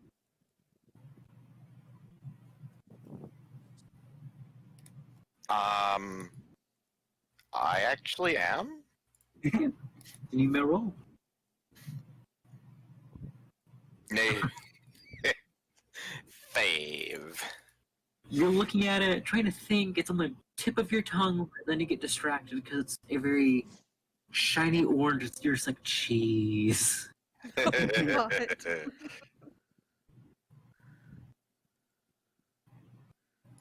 And that is all I really have at this moment.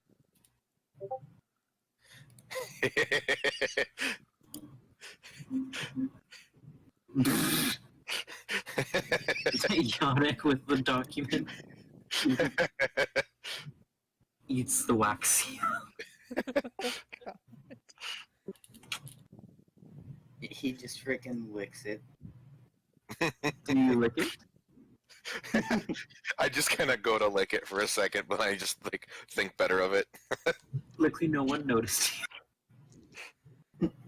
And she goes back to tending her business, and she calls forth the person that was standing at the desk, and he ushers you out, back into the streets of the less bustling and more less traveled streets, as people seem to be hugging the sidewalks rather than the road. And those who do walk upon the road stay very close to the manholes that you the previous night saw turn into the secure staircase that led down to the bunker, or what you heard was a bunker.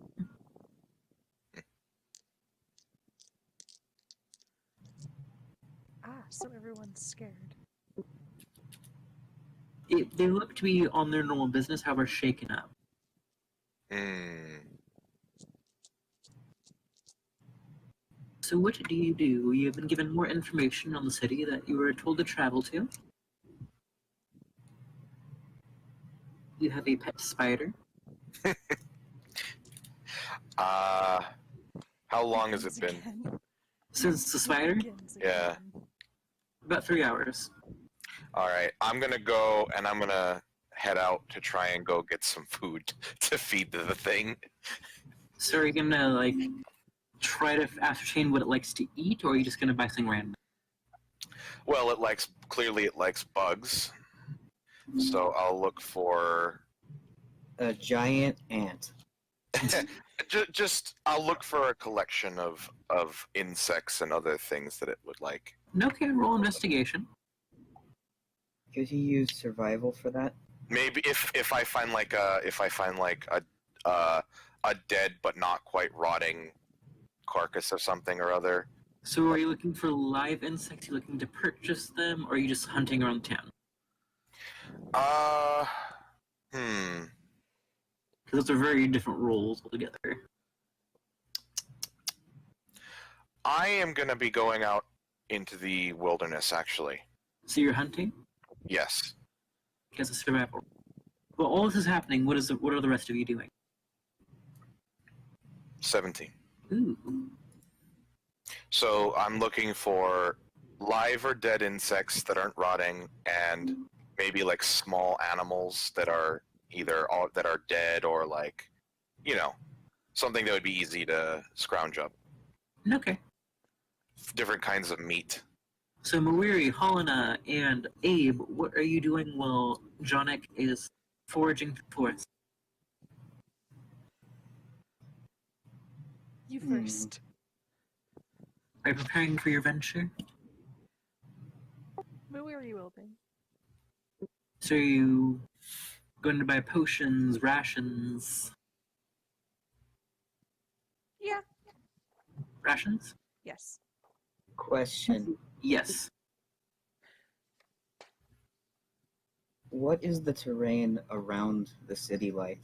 And have I looked at the map? If you wish to look at the map, yes, you can. And the terrain around the city is, generally speaking, a very dense forest that has unusually colored leaves that are green. However, they have a bit of a very light, almost neon blue colored. I think to myself, I'm not used to this color. And I'm going to look at the map. Okay, are you trying to plan a route, or are you just looking at it to look at it? I'm going to try to plan a route. Okay, so in this instance, so you have a very well made map.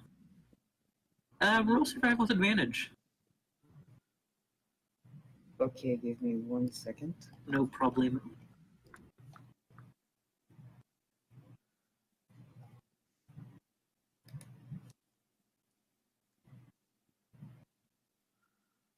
Okay. So looking through the map, it does have some routes listed. Some of them are rather faded, maybe by design, or maybe they just weren't really well mapped. You do find a faded route that is the most direct. It passes through a single town, which will allow you to resupply, stock up, maybe rest for the night. And it looks relatively safe. You see the forest kind of thins out a bit around there. It opens up to what you assume to be plains of some kind.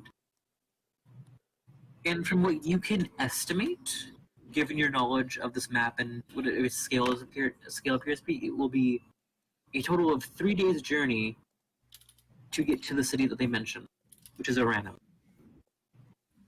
How is there streams or rivers or anything on the way?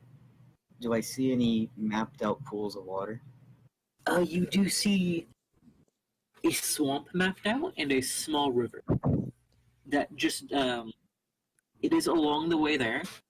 However, between the first town and or settlement and where you are currently.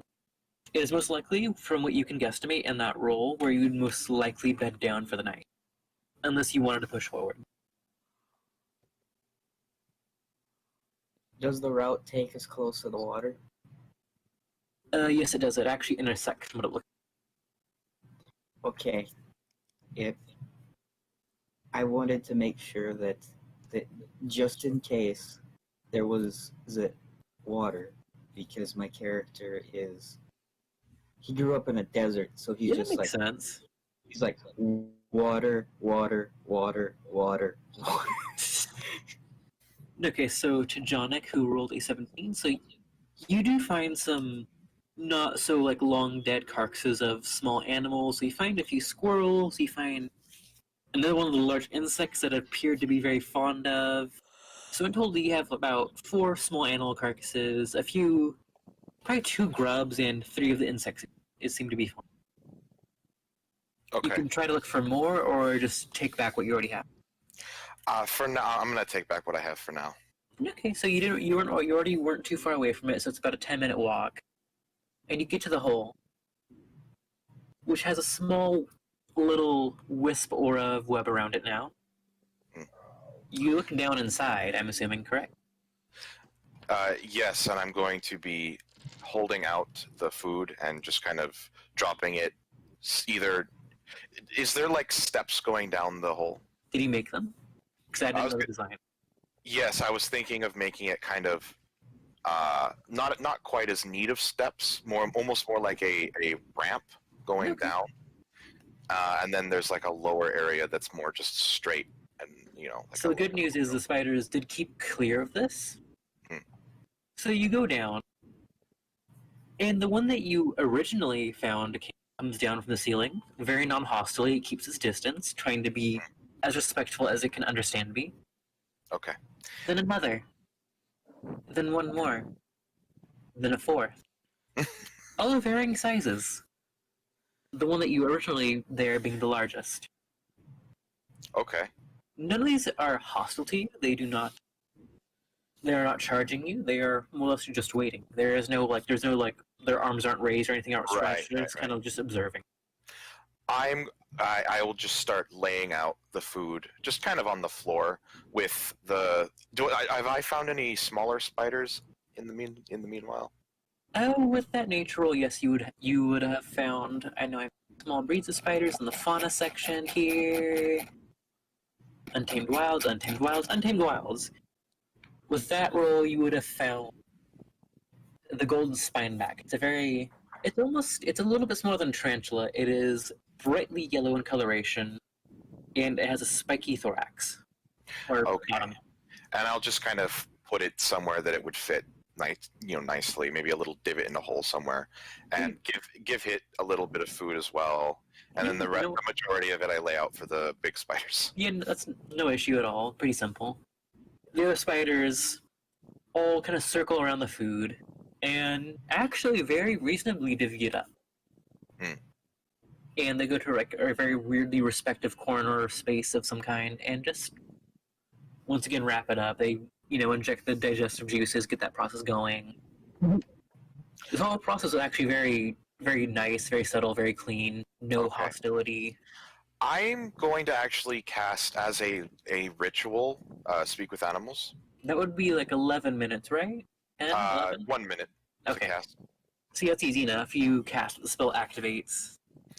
And I'm going to say, how long should that do for you and your family? It looks around. You see it like gently poke a few of the little web sacks it's made. For the small ones, and it kind of rubs its two longer legs together. Most likely a week. For me, just a few days. Okay. Then I hunt. just want to see how long you last on the amount of food that I bring you. I will make sure to bring you more. And it kind of does like this little like, almost kind of like a kid slapping a table with each hand, and it kind of like gets very happy and pleased. And then I'll just leave at that. You also hear a tiny "thank you" from the little divot you made as you leave. Okay. I am then going to start building more signs. And just Using kind of... the natural raw materials at your disposal, it's easy enough. So you're just like covering this entire area with beware of spiders. Yeah. See, out of character, a while back I rolled to see if any more would come, and there was 2 nat 20s and an unnatural 20, and I'm like, oh, interesting. He wanted a spider farm, so this should work out. Spider farm. Yeah, so I also rolled to their disposition, as the other spider did inform them to the best of its capacity to the others, and it was a 15, 16, and a 17. Okay. Cool. So yeah, the one big spider put in a very good word for you. Which was more like good food, no work. Spider chewing. Spider communism. Pretty much. Oh god. So around this moment, where you're going back up to the shack to get some of the supplies ready, some stuff you might want to trade, you see Jonnet come out of a hole. It's a bit off. So you're already going off the trail to go to your home. It'd be within sight, but pretty far off. And you see Jonnet come out of a hole. And as he's walking out, you see arachnid-like legs emerge from the hole. Large arachnid legs. She is sprinting into her house and slamming the damn door. And, Jonik, you feel a gentle tap at your shoulder. And I just turn around, so I'm assuming it's one of the spiders. Yes. Okay. Wouldn't hunt, as the spell would still be active at this moment. Mhm. Found gift. And it's this Oh? web-wrapped thing, you're not sure of it, and it's not painfully sticky to the point where it'd be a nuisance, however it can be ripped open. As soon as it hands it off, it goes back into its little burrow now that you so graciously gave in it. Okay.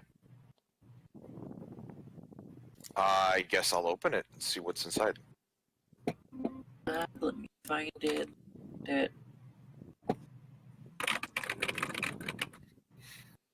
Okay, I thought it was going to something really complicated. It is literally a very finely made sling. The thread, or the rope or hemp, whatever it would be normally, is a very soft green with a hint of a strand of gold in there somewhere.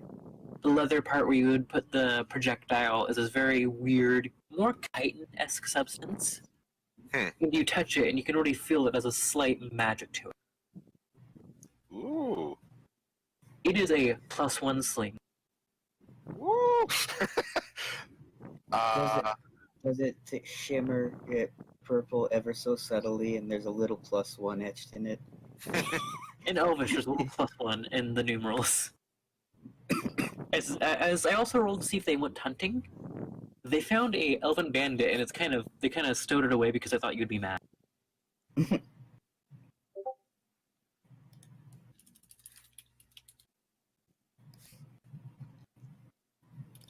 So, Helena, what were you doing in the meantime? Were you following Muiri? No. I was gonna go buy rations for a journey. Also, trying to figure out the last bounty. So you check the workboard, which is along the way. There is no currently posted bounties. There are a few odd jobs here and there. Some of them are from other towns and or cities. And you do have one that makes mention of a town that you have passed through. It is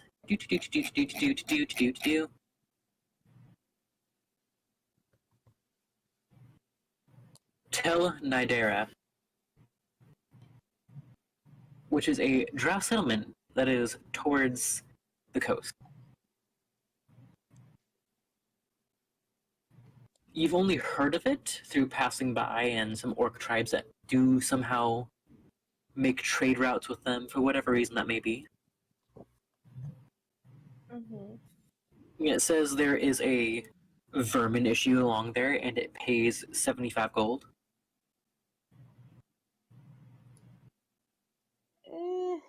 I'll just leave it. Okay. However, there's nothing else of note. You see a few, like, monster killing, stuff like that. Monster killing? Once again, the majority of them are for outside of the city. Okay, I'll just walk around the city. Buy stuff that I need. So it's not that hard to find a grocer. And how many days worth of supplies are you trying to... And for how many people? 5 days and for 4 people?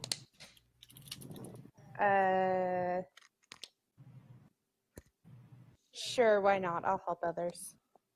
Okay. Do.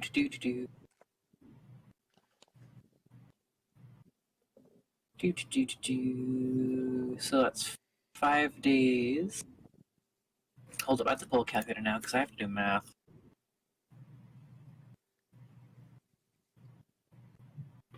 Do.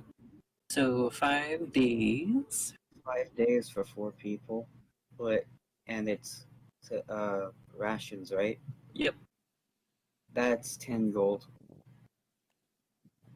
I literally just hit enter right when you told me it was 10 gold, and that's what it gave me. So the goblin shopkeeper presents you with a very large sum of rations and asks for the amount of 10 gold. I'll give him 12. He throws in a bit of sweets in there, so like a pastry or two. Ooh, fancy. Thank you. Wraps it up in a nice bag and just hands it off to you. Nice. So do you head back now? Yeah. So Abe, what have you been doing this entire time outside of a shack? Wait, was I out to over by the spider hole? You would have passed by it and would have saw that exchange between a spider and Yannick.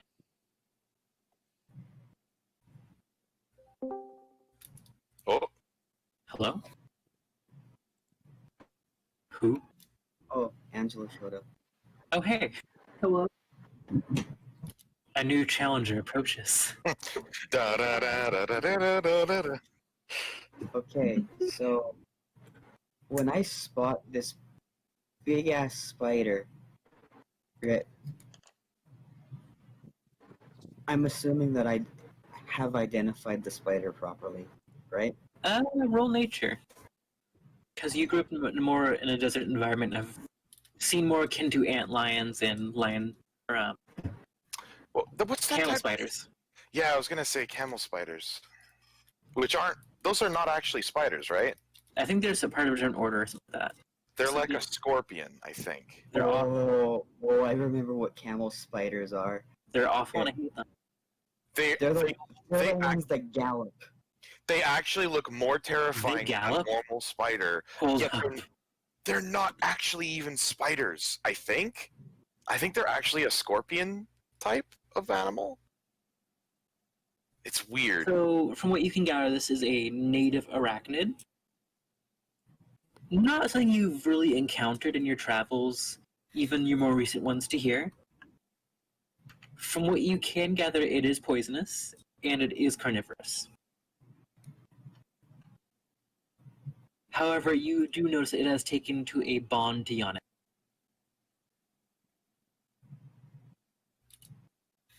Not tamed, but it will respect Yannick.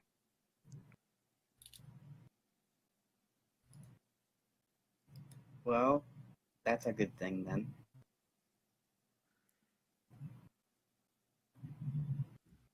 So everyone arrives at the shack. Muiri, what have you been doing? Hiding in the corner. Probably holding Jacob. Jacob's like, Spiders. No. everything all right? Spiders. Oh, you mean Mr. Snuffleupagus? I named them. I'm not Why? Why did you name it? They kind of came in the house for a bit and looked at me, and they didn't bite me or anything. They just kind of looked at me. Then they handed me a pouch of gold. So I'm not gonna complain. Oh. I'm sorry. I'm just imagining it. Have you guys ever played SpongeBob SquarePants Battle for Bikini Bottom? Yes. You remember the King Jellyfish bit? Yeah. I'm just picturing it that the spiders walk in, and then they see him there, and then they just kind of, with one of their arms, they grab a coin pouch and just hand it to him. Pretty much. They gave me a pouch with 5 platinum in it, so I'm not gonna complain. Dort, it's turning into that freaking rats, the We're the Rats thing, but it's a bunch of spiders, and then I'm the giant rat that makes all the rules. Ah, son of a bitch. Hold on, I'm gonna post this in the freaking, just picture that it's a bunch of spiders instead of rats, and then I'm just the giant rat.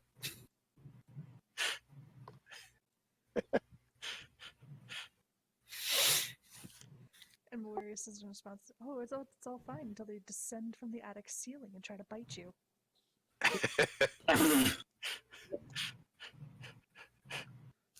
And you gotta pull Lady Luna out of one of them. Okay. So Hollow Knight does come. Very large brown paper bag in tow. Got you guys food for wherever we're going. 5 days worth of food for everyone, So do I come in through the front door? if you'd like. I saw them go past, right? Yeah. Yeah, I'll go and see what they're doing. So Muiri is held up in a corner, holding on to the half-elven man. The barbarian Helena is walking in with a very large brown paper bag. Mhm. Abe was the last one to arrive, who looked at the spider, inspected it, and I assume hesitantly moved. Oh wait, the spider's inside the house? Nope. Unless you want to make a perception check. Oh no. I'm gonna make a perception check. Go ahead. I'm kind of scared now. I'm scared perception check. too.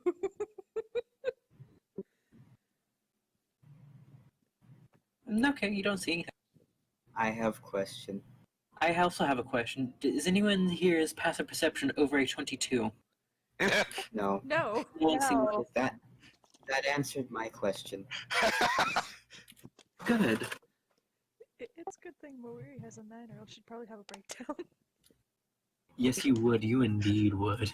Oh no, Janek has got serious issues. When I walk in, I just mention to Janek,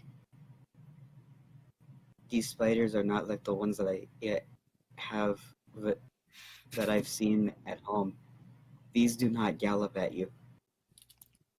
This is just reminding me of. I'm trying to remember. Isn't there a line in Skyrim that's similar to that? I could have sworn, like, oh, you know what I'm thinking of is the Khajiits. If your character was a freaking tabaxi, May your roads find warm sands.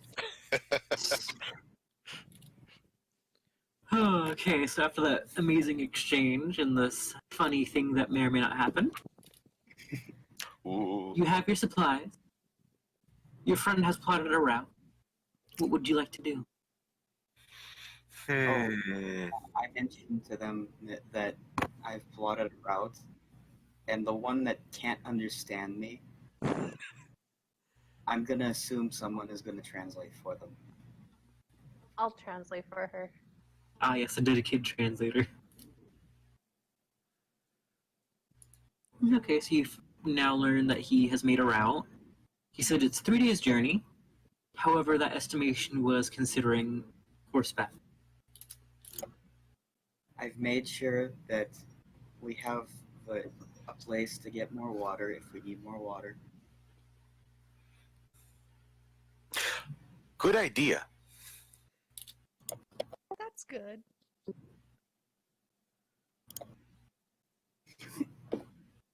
Silas, get your And if paw that off. and if that doesn't work, I can also make water. Oh, you can too. Yeah. You already have that spell? Yeah. Is that a first level? Yeah. That's a level spell. Create or destroy water. Oh, I thought it was create food or water, something like that. I was like, wait a minute. Yeah, if the And you know what else I keep prepared? What? Good berry. look if you didn't give me that drip irrigation system, I could have made one of my own. So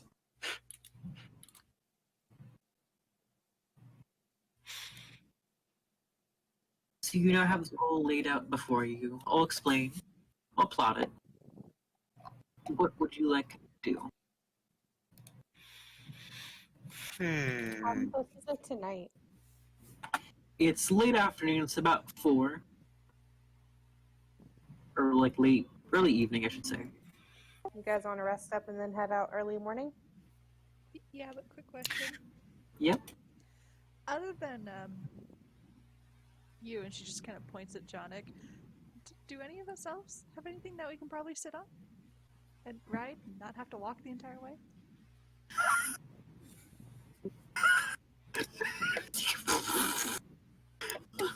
I can make a suggestion. I mean, I can turn into a horse. You also have a medium-sized spider. Oh. You have 2 medium-sized spiders, one slightly smaller than the other. You can drow your way to this area. You honestly, if Janak had been a drow instead, this would have been way more. This would have made so much more sense. Oh, if you had striders instead. I might have to go find a mount. If he had been a drow, there might have been some other shit that happened too. So you do realize, Jonik, you do realize the spiders are capable of carrying at least. Pull the stats again.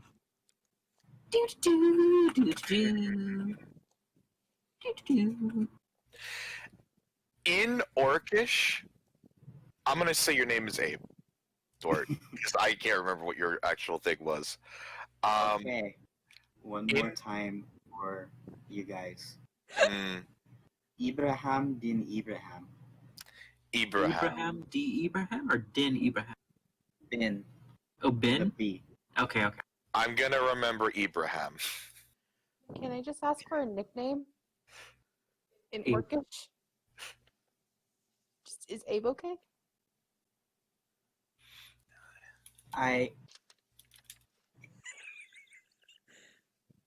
That is fine. Some of the orcs called me Cub, so I guess I can go by that too. I'll call you Abe. Anyway, so Ibrahim, would you mind actually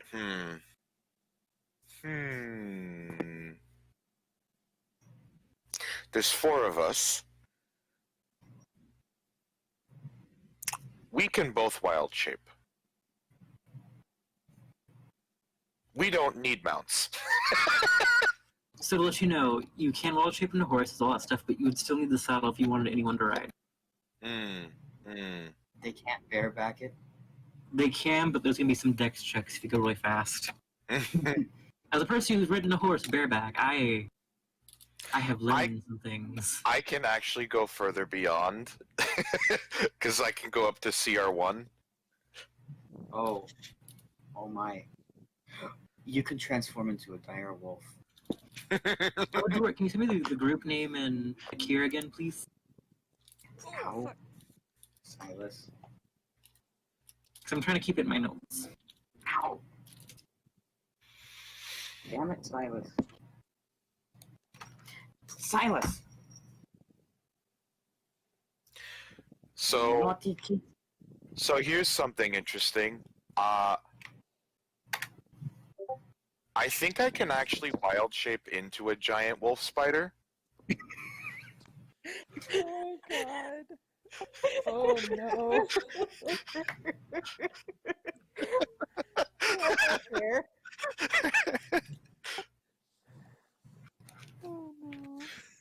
Also, a giant hyena, apparently. Oh. A bear.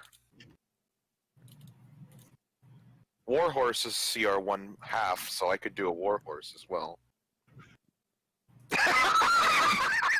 Damn it, Dwart!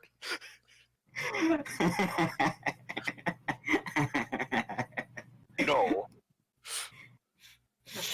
I'm just making sure. Mm-hmm. And what did that translate to? The fearsome foursome, right? Yes. At least that's what the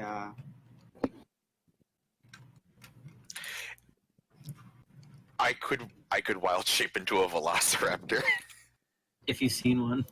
if I've seen one, yeah. And they do exist, however, they live in a different continent. You could become Ark.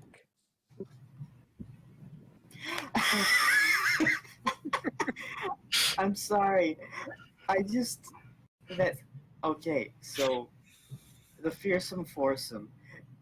I translated fearsome foursome into Arabic and then I just translated it back and you want to see what it translated back into? Scary Oh, Quartet no. game.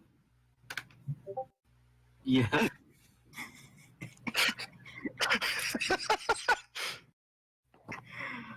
Oh, translations are so derpy.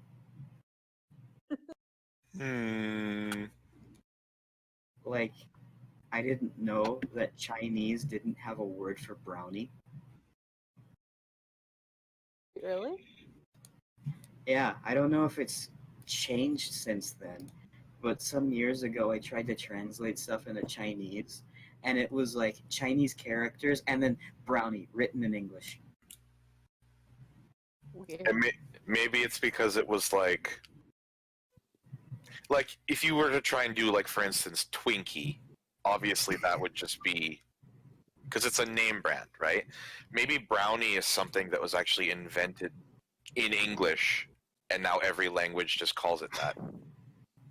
There's been a few things that are like that, I know. Like tank. I know the Germans call them panzers, but they also call them tanks. So,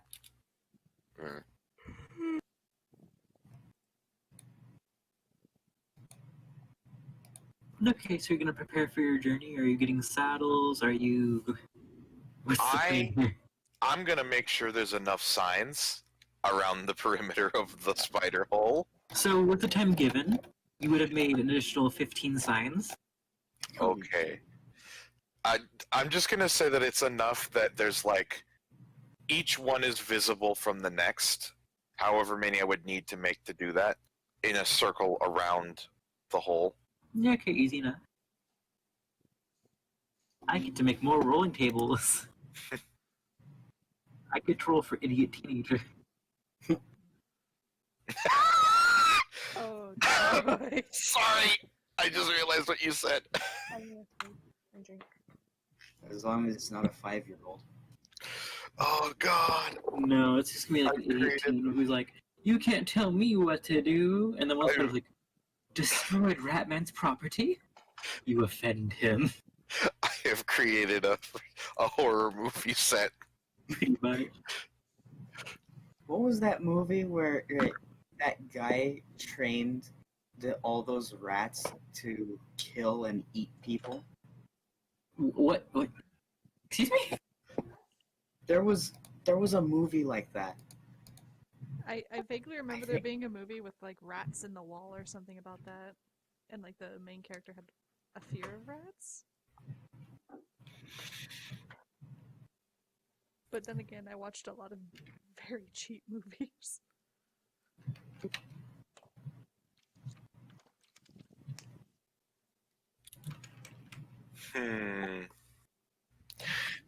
So yeah, once I'm done with however many signs that I needed to make, I'm gonna go and I guess I'm gonna go look for a dire wolf saddle. Oh. Yeah, we'll go with that. Okay, so let me just pull some up real quick. Can I also Back just, in, back in town. for shits and giggles, just go look for a horse? So you're gonna go look for a horse. Mhm. I'm gonna look for a puppy. Oh god. Okay. So everyone.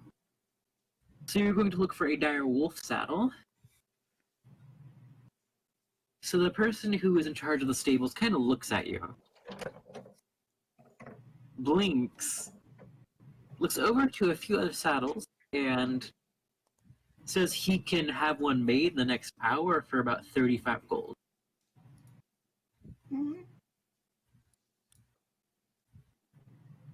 As he's looking at a mastiff saddle.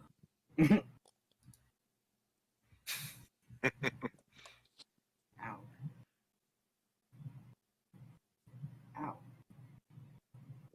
So if you'd like, you can purchase that from him. How much was it? 35 in total. Gold, right? Yep. Do I suspect? Well, would I have seen a dire wolf? Oh yeah, in these woods, yes, you would have. Okay, so that's not a problem. And I assume that it seems like it would be approximately the right size. Are you trying to see if he knows the dimensions of a direwolf? I'm just trying to see if, yeah, I suppose if it would fit on a dire wolf. Roll nature or insight. Thought. 12. Okay, so you've definitely seen the dimensions of a direwolf. You've seen the average size of one, which these aren't like, pinpoint measurements, but you do give him something to work. Mhm.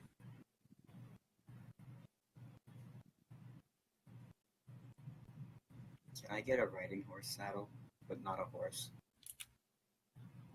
Yeah, it's not an issue. So are you just looking for a standard saddle? Mm-hmm. 10 gold. 14 if you want saddlebags. Sure. Do you give him the money and whatnot? Yeah, it was 14. Yep.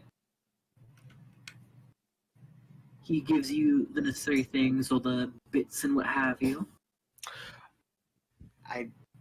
Val, thank you. Okay, so the guys, I'm assuming, got a saddle for me, right? Yeah, at this point, after about an hour has passed, so it's now about 5, starting to get a little bit dark. I will say, to make sure that it fits, I will,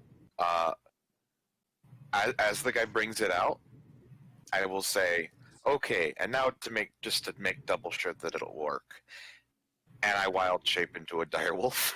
So this does startle him. He jumps a bit, but he's not going to yell for the guards. This is a magical town, so such things are not uncommon. And he's wondering, do I put it on? And I just kind of nod my head. So he puts it on. It does fit. It is not loose and jingling, but it's not tight. It will work. It's just you have a very okayly made saddle. It's not going to fall apart. It's not going to. It'll last a while. Okay. I am now going to just kind of make a motion of trying to take it off. He kind of just undoes like one little strap and goes plop on the ground. Okay, and then I unwild shape. Okay. So, Helena, you saw him turn into a direwolf, got a saddle fitted for himself, then went back to him normal self. Do you still wish to buy a mastiff? Nah, I'll just ride on his back. Okay. Trying to save everyone some gold. So do you still want to buy a riding horse, Helena? Or not Helena, Muri? Let's see. Can I roll investigation to see what's around at least? What is that? 30. So you're trying to see if they have anything exotic? Sure. Okay, so it's not easy. It's not that hard. You see some ponies, you see mastiff, you see riding horses, you see some draft horses, you see donkeys and mules, and you do see a camel. Wait, did you say cannibal? Camel. There's just a guy eating a leg. It's just in the stables, and the guy just slaps him and goes like, Okay, "Yep, you so can ride him for 20." I do not remember. The But stable isn't it master. possible to? Isn't it possible to ride? Is it possible to ride an alpaca or a llama? You should be able to ride. Because I know one's bigger than the other. Neither would want you Ride to. an alpaca. Both of them, yeah, both of them would be. It's kind of like a donkey. They don't like to be ridden on. They're more like a pack animal. I mean, Well, they have those for sale. you can actually ride on a donkey, but they They don't like it.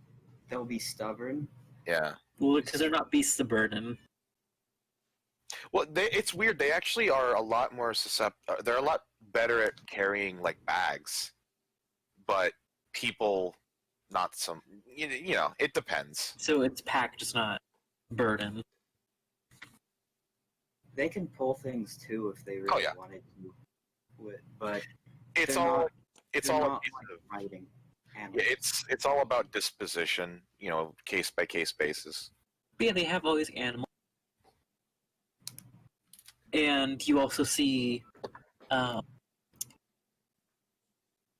Abe purchase a saddle for himself, and you can easily assume that he is going to do the same sort of thing that Yannick did. So you do have two riding animals without having to pay for them. Okay then. I go up to one of them at random, and I just go, "Can you put this on me?" To one of the stable hands or one of your party members? My party members. You first approach Muri, the closest, who you don't hear any languages with, who kind of just looks at you, saddle being put in front of her. Kinky. But no.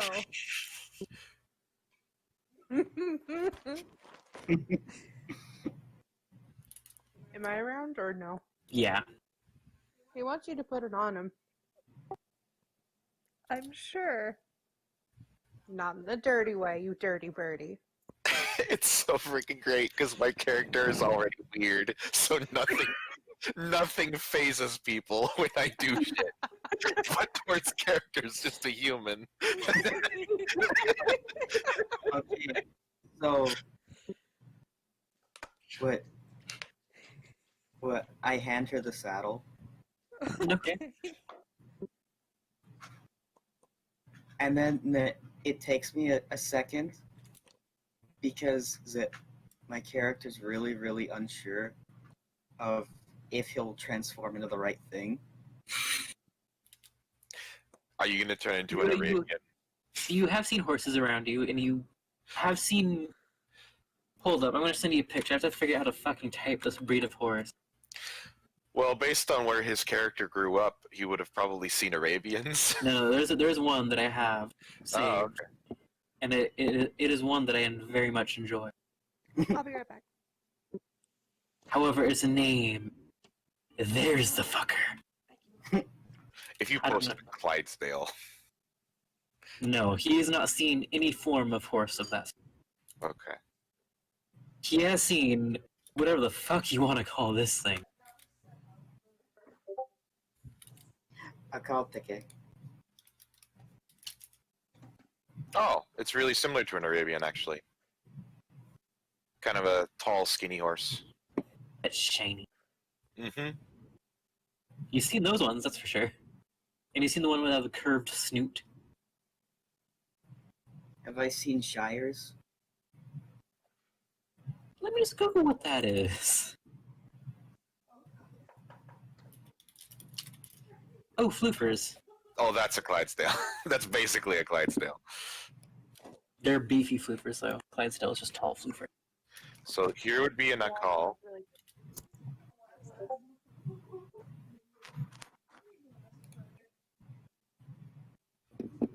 It might last until tomorrow, but not Friday.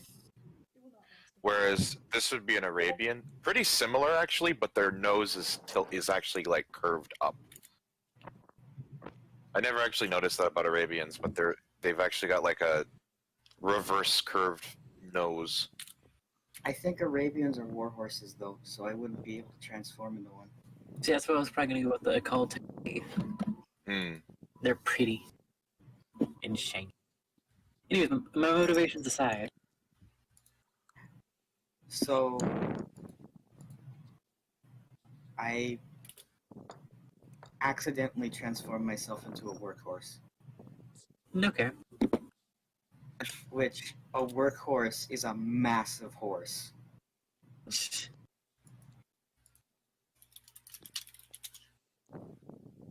You just did.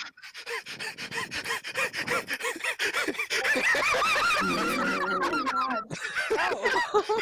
Oh. Someone needs to lunge their horse. Alternative. What was this first name? Potatoes, something like that? Or Ados? How is that not a war horse? So you turn into the Heck and Chong. So, Oh no. Oh no. Oh no! so yeah, freaking just transformed myself into a massive freaking workhorse. Just pure freaking muscle. Okay, so Like, really freaking tall, too. okay, easy enough. Oh. You know what that looks like? That looks like the horse from that one Bugs Bunny cartoon. Yeah. Oh my god, it does. Haunts. Haunts. Anyways. Do you put the saddle on him, Helena? The 2-foot halfling barbarian. I can try. Roll an acrobatics. Muiri is just like awestruck. Roll an abs- acrobatics check. The absolute size of this lad. Oh, if he skills me on the horse or a tree, I'd say no. 15. Oh, so I'm assuming you're willing and able, so that makes it a lot easier. Mm-hmm. She climbs up one of your legs and manages to set the saddle on top. Slides down one of your other legs. Hooks it underneath you. Oh. I mean, that was interesting. Oh, amazing, beautiful, just. It is not. I'm sorry, I just had to ask that. If she got lower than a 9, it would have been roll dexterity saving throw because you're getting kicked.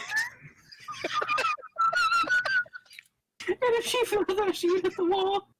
I'm sorry, I can't get over just big horse. I would absolutely find it hilarious if the halfling was the one that rode it on my back. So Wait. everything's set up. Oh. And you have your saddles. Are you guys going to? Oh god. Don't betray me. That horse makes it seem like Jaylene's actually sitting on it. Haunts. Cannon. Oh, so do you guys have a short rest to regain that extended charge of wild shape? Yep. Okay, easy enough. You just find a spot to relax and chill. It now is getting close to dusk, Yeah, I wasn't worried because I know we're gonna be going to sleep pretty soon. so you guys gonna go back to your. Are you okay? So I know you guys where you guys are gonna go. It's just Helena and Ibram. I'm going to the inn because I'm staying nowhere near spiders. Fair enough. I don't want to be eaten. You, Abram? Do I know that she's going to be staying at one of the inns? Do you verbally state that in a language you understand? Yeah, I'll say it in Orcish. Okay, so yeah, you And would ask know. if you want to come. Oh, Yeah, actually, I have a friend that helps me get good deals on rooms. Ooh. So the ones you get good deals on are the Sleeping Wizard, the Gaunt Traveler, and the Sleeping Merchant. So, Janek is actually gonna go out because it's getting dark, right? Yes, it's just about to hit dusk. He actually hunts better at night because he has really good dark vision, and he is even stealthier because he has the dark fur thing when it's dark. And also, animals tend to come out at night because it's a little bit safer for them usually. So, Okay. can I hunt for a little bit more of the same kind of thing for food for the spiders, just to Yeah, make of sure they have course. enough food for the time I'm gone? Okay. So if you'd like to go into stealth, just roll me a stealth check. Nine. If you do manage to get How much is it for a room? So which one do you go to? Because you have the Sleeping Wizard, the Gaunt Traveler, and the Resting Merchant. I asked my guest which one she wants to go to. I See, described to her how each one is. The Sleeping Wizard is the more high-end one. A lot of fine beds, all feather. Usually the aristocrats and traveling folk go through there of higher higher birth. And what's the other one? The Gaunt Traveler is your middle class, so it's pretty standard, nothing special. The Resting Merchant is the in-between of the middle and upper class, so however you wish to interpret that. I'll go middle. Okay. I will go with her. So which one did you choose to go to? The middle. Like the middle of the middle, or like the middle class?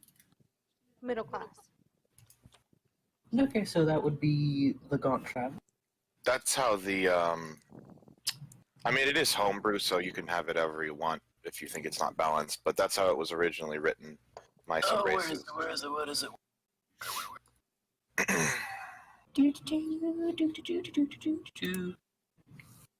Don't they. Where do you post it? Oh, he sent it to me. Oh, I just posted it verbatim. If you want me to, I can link you to the actual thing that Oh I. yeah, that's fine. I just need 1 second to get my phone charger. So you can roll again if you'd like. Oh, cool. Hey, B. at least see.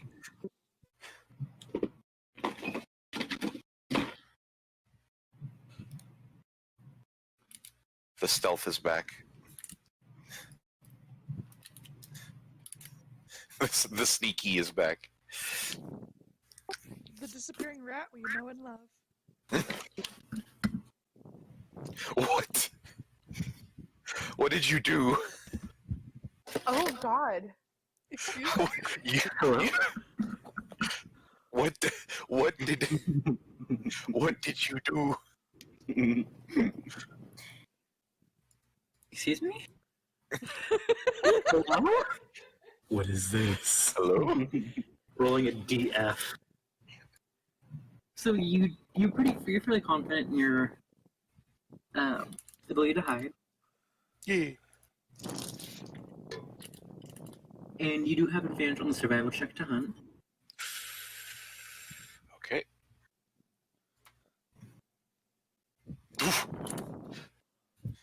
You have so much food that you have gathered that it's falling out of your hands. Okay. And I'm just gonna kind of any that Transform into a bear so you can carry the whole thing. no, because then they won't recognize me as much. I'll just try and if any of it falls out like near to the nest, that's fine. They can get it themselves, and I'll just try and like get as much of it into the hole as I can. Okay, easy enough.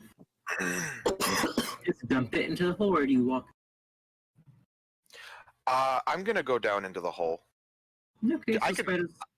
I should be able to see just fine. Yeah, it's no problem. It's not like so big it's beyond your dark vision. And the spiders once again approach. The same thing happens. They're at the distance, which waiting. Are there more of them? Nope.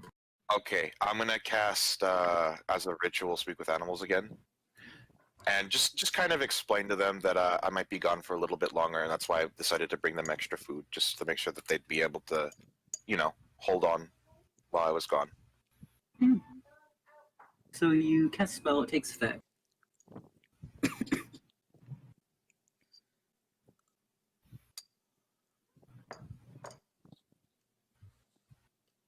And you're now in the spider feeding chamber.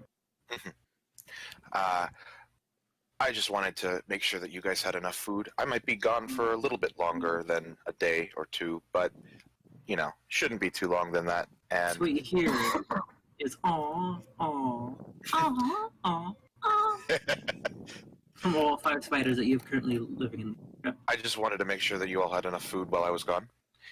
Just stay out of trouble. Make sure everything So stays it's- safe. Like, it's kind of like a chain reaction where when one says thank you, the other says thank you. They're just Okay. happy. Now they're just going back to splitting up the food once again and webbing it up. Okay, and then I'm gonna go back to my actual house now and Okay, head easy get enough. some sleep. Did you seriously just build that one as a spider nest Yes. next to the other person's house? It's a ways away. It's like 100 feet or so. I thought you said 50. 50 feet beyond the one that I already built, which was like around 50 feet, I thought. Okay, yeah, that works. It's like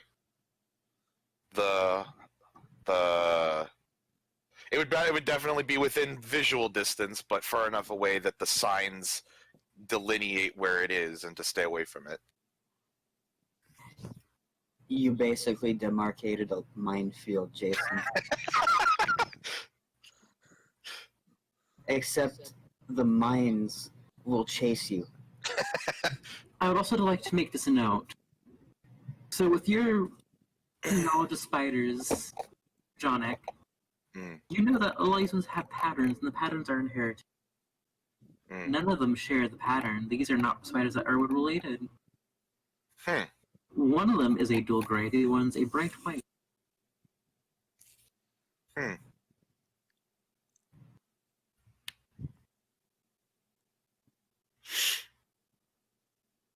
Interesting. So this is a culmination of different spiders.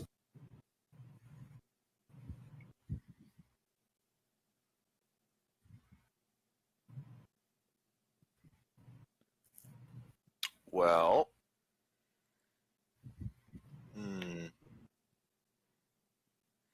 anyone else want to do anything? We're taking a long rest. Right. If everyone's taking their long rest, mark it down all health points, all spell slots, all expended charges of etc. You guys, everyone has a night will rested sleep, nothing happened. I'm weary. I wouldn't say well rested. When you finally go to sleep and have your long rest, you wake up to find a very smooth, soft, silken scarf waiting for you on the floor. Does she recognize it's from a spider? Make a nature check. Oh, joy. Wisdom. Your dump stat. Nature's intelligence. Fight Oh, I me. thought it was wisdom. Survival's wisdom. Yeah. It is indeed spider silk. And very poorly written within it. It says Sawi. There's a small screech.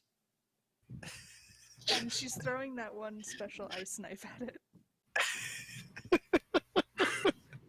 So, Jonic, all you hear is it sounds like glass breaking, then fire igniting above you. I kind of leave my domicile and go to check on what the scream was about. You see Muiri in her corner of the abode, a piece of spider silk that was very nicely woven, now frozen and a bit burnt.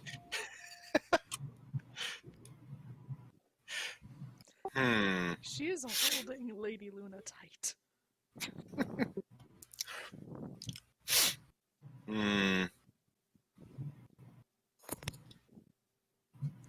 Well,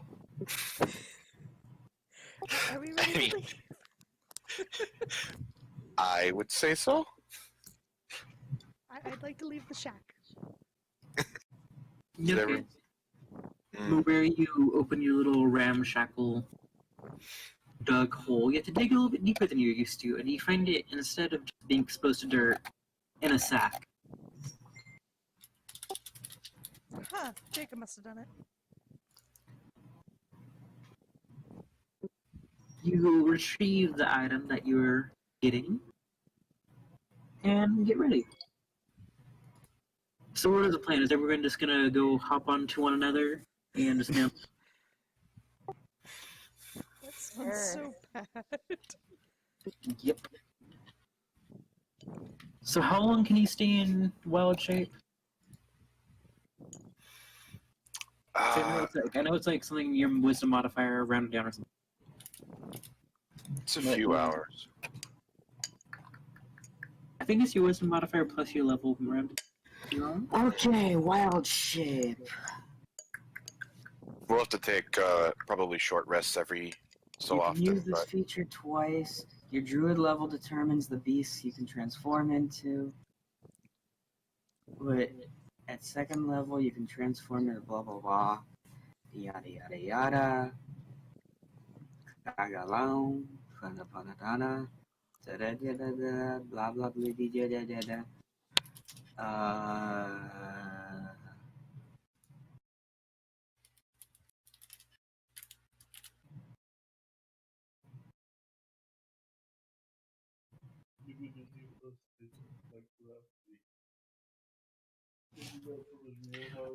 You can stay in a beast shape for a number of hours equal to half of your druid level.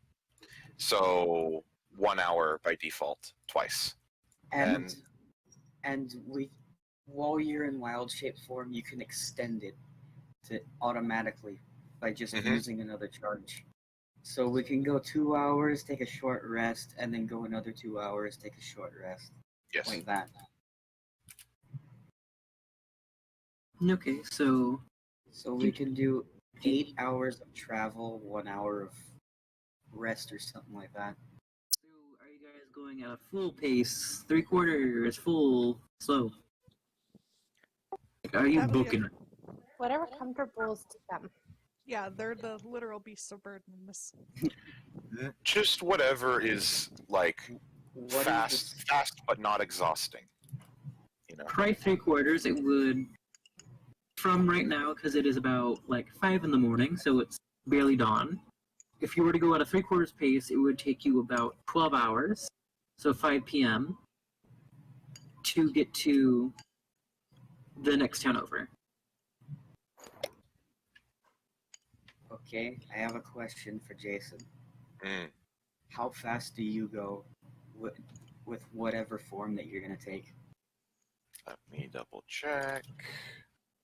What was it? Direwolf, right?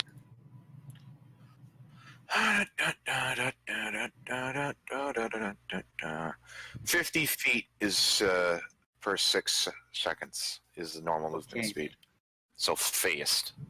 Also, my strength is 17, so carrying people on my back should not be a problem. Okay. So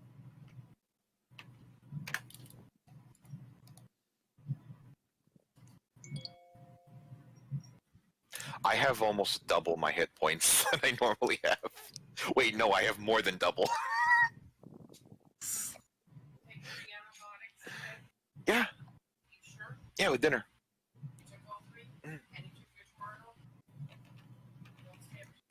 I know.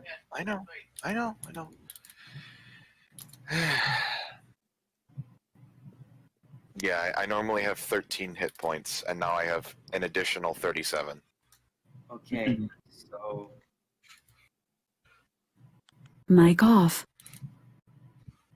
I'm going to need to make a decision here on Mm. either being a riding Mic horse on. and having the ability to go slightly faster than you, or for the meme being that really freaking buff horse again and being slightly slower than you.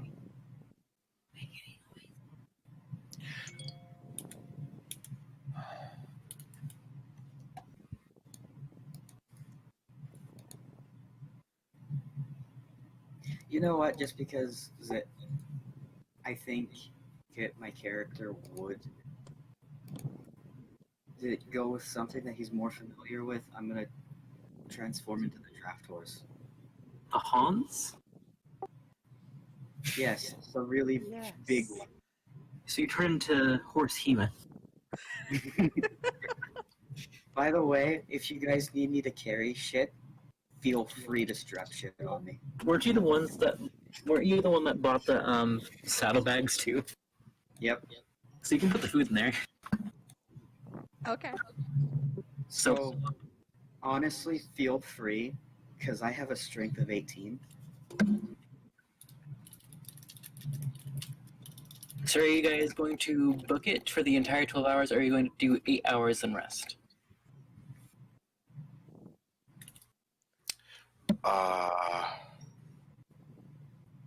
I would say we just do 8 hours and then rest. We're not in a super big hurry, right? No. John, I will go with whatever the group decides. Personally, he thinks that we should do the 12 hours because that's just how he was raised. I say 8 hours and rest, just to give you guys a rest. We're going to be taking short rests on the way over. Yeah. The only thing is that we might be exhausted by that. I guess with the short rests, it should be fine. I wouldn't impose a Constitution saving throw. Honestly, I wouldn't either. Because you're resting for isn't a short rest like an hour? 30 minutes? A short rest, I believe, is like an hour or 30 minutes or something like that. Yeah, so that should be fine. You're not going the entire length of it. Yeah, and it's every 2 hours. However, anything beyond that time would be a con save.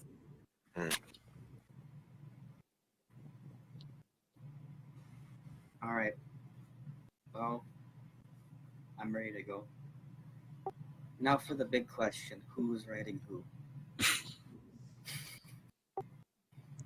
I do not think Mawiri could fit on a dog.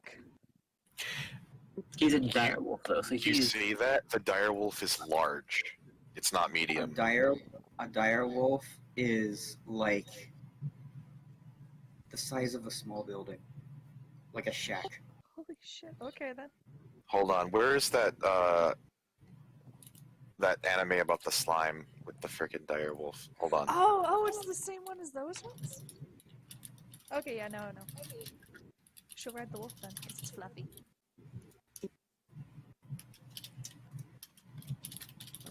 Yeah, you know how big that thing is, right?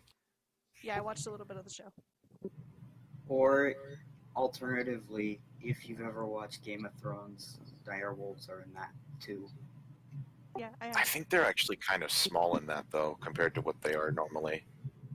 Yeah, those are more like small wolves. Big wolf, but like... Anyway, I'll take the wolf. I mean, I'll take the horse. I don't mind laying every once in a while. It's gonna be a big horse, so You could probably stretch out fully and not even touch the sides. probably. So it's gonna be Jillian on the wolf, and Nori on the horse, or the Hans, I should say.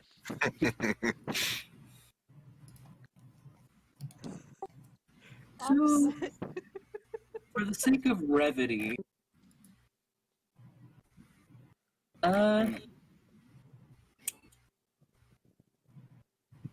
since the ones writing are the ones that are the actual, like, in quotation mark mounts are going to be busy focusing on what's in front of them. If you two would like to roll perception checks, go for it. You can attempt to help the other one, or you can all roll separate. It's going to be 3 separate perception.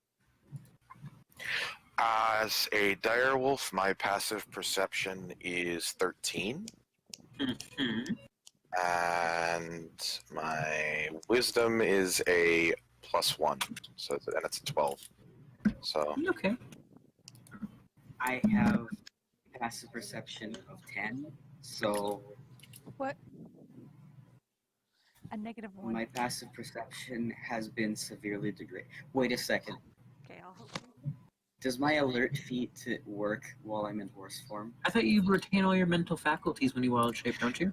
yeah, your stats change, but if you have any like hard things like feats or things, those maintain. If that's the case, then does that mean that we keep our intelligence and wisdom scores? I thought that's what it meant. I don't think you do actually. Hold up, I have D&D Beyond pulled It's up. hard to say. I've heard that I remember distinctly that your because otherwise why your strength score wouldn't stay the same. You obviously you get I thought it specifically says, let's see. Silence! You retain your alignment, personality, God. intelligence, wisdom, and charisma scores. You oh also retain skill saves and proficient skills and saving throws. In addition to those from the creature. Creature has a proficiency bonus as you get, and bonus in that, blah blah blah blah. well I'm if pretty, that's sure the I'm pretty sure you just get the physical stats of it, like the Dex Con. and strength. Okay, cool. So Well- then my passive perception is the normal 14. and mine is 18. Okay, noted.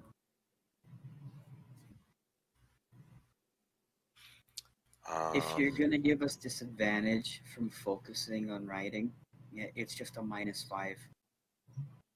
Okay, so I would be willing to lend assistance to one of our writers, whichever one is it would writing on have me. to be, I believe, Muwiri's writing on you. Hmm. I think Yes. Mm-hmm. so. You'd be lending it to Muwiri. That's fine. So you have advantage on your 3 rolls. And then Since I'm not allowed to do perception checks, I guess I'll lend a hand to my writer. Okay. So you guys can both make perception checks at advantage. You have 3 of them, so it's going to be 6 rolls.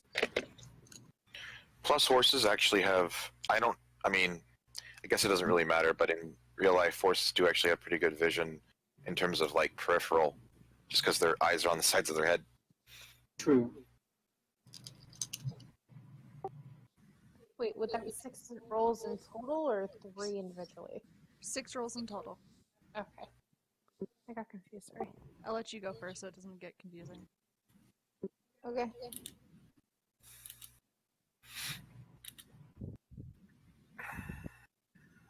So, that was a weird one.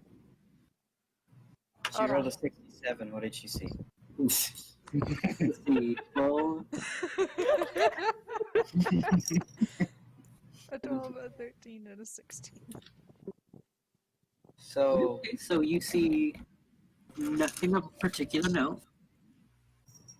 Nothing that really catches your eye. Just a forest. Starting to thin out a little bit as you're traveling. Okay. And now the other one. Do you mind if I do it the same way, Zach? I mean, if you want to, go for it. Sure. You could do 3d20 and then another 3d20, but or actually it would be 2, 2, and 2. wow. Okay. Oh, Damn. I didn't know that would be her wisdom scores for now. Okay, so as you're going at a bit faster pace, however, it's not it's not so fast to the point where it would impose disadvantage upon you. You do notice some things. You see some figures shift in the woods. However, you're going relatively fast, so even if they did try something, they would not catch up.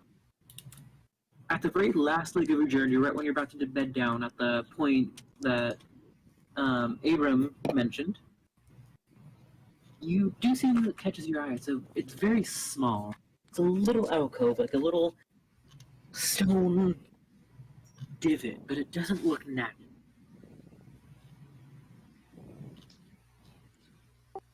So you guys want to check out that weird ass divot? Eh? Why not? Off to the is it left or right? It's to your right and a bit forward. So to the right. So you approach it. Now that you're closer, it's a bit larger. It's 4 feet tall and 5 feet wide. It goes down and deep pretty far.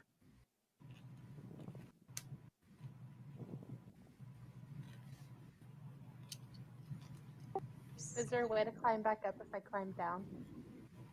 Oh no, it looks like it goes straight in. There's no like going down. Oh. Have fun, Helena. Do you go in? Sure. So it goes in for about another 5 to 6 feet. And there's nothing really in there. You see a little cluster of stones stacked up on each other. That's interesting. If you'd like, you can roll an investigation check. Sure.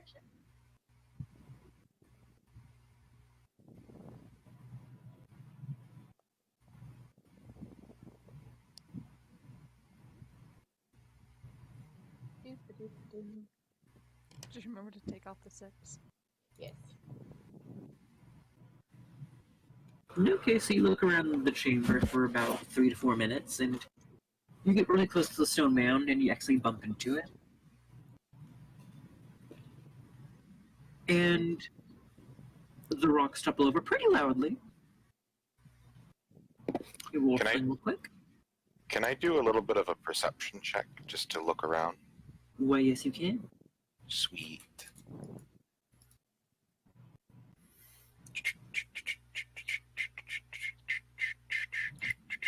$15.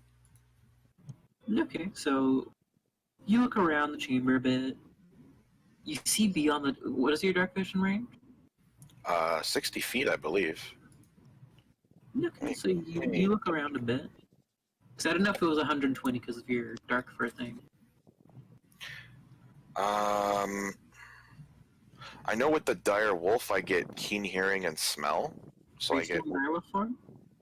I was gonna stay in dire wolf for now. Roll again. Ooh. The ballista. That was really loud. Let's see. Perception 10. Either way, it doesn't matter. So you you pick up on the smell before anything else. You smell something. It's familiar. It's from your experience with the Drow and the Underdark. Hmm. It's kind of like this gentle putrefaction of like meats and stuff like that. Then you're like, oh yeah, it's familiar. I've definitely smelled this before. Then there's like a long, thoughtful pause, and you just kind of like, oh, kobolds. Oh. So you do notice where they are. You can faintly see them beyond, as there's a little alcove, and it looks like there's a few sleeping on the job that are supposed to be watching. And the loud stone tumble did not awaken. Okay. I am going to go. How long have I been in wild shape, would you say? Right now you're at the probably 40-minute mark. Okay. I'm going to. I think direwolves actually. Hold on, I need to just keep this up instead of closing it. I think direwolves actually have a pretty good. Yeah, they have a Yes. +2 to Dex. So I'm gonna try They're and also actually. trained still. Oh yeah, I have a +4 to stealth. Okay. I'm going to try and. Which is why I thought it was absolutely hilarious when you guys got jumped by a fucking Oh. dire wolf. Yeah. And okay, I'm going to try and stealthily get the attention of the rest of the group to try and point out to them what I had seen. Alright, roll still.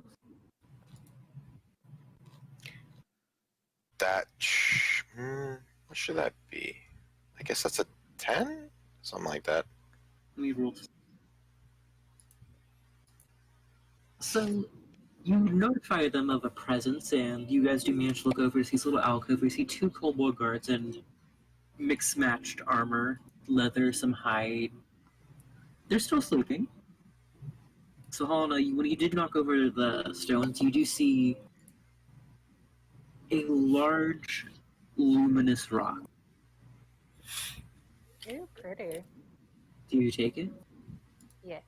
What's your strength? 16, but a +3. Okay, so you see this halfling woman. Jump off of the giant horse. Yep, it's gonna get a lot more interesting. Try something else again, because okay, so they are snoring loudly, so they don't even hear the loud stone shift.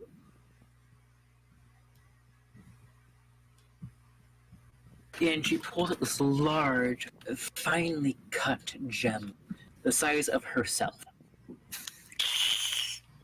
It gives off this soft, faint glow. I kind of just walk up to her to make it easier for her to get back on, because I'm assuming that she was up on the rocks. Yep. Do you just leave after that? Yes. Yeah. Okay, they roll a natural 1, so you can get out easy. Dwart, That's good. Dort is now carrying a massive rock. In addition to the halfling. See, now your strength score is coming into effect. What's your strength, Dwart? As this draft horse, 18. Okay, you're good.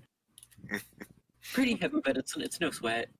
Are you guys gonna look for some place to bed down for the evening? Sure. Okay. Staring at it. So, if you guys are going to attempt to look for a suitable spot, roll survival, whoever it may be. Ooh. Can I roll for survival? Yes. Yes. Can I help him? We will help Yes, you may. Sure. So, advantage. Yes. The underutilized help action.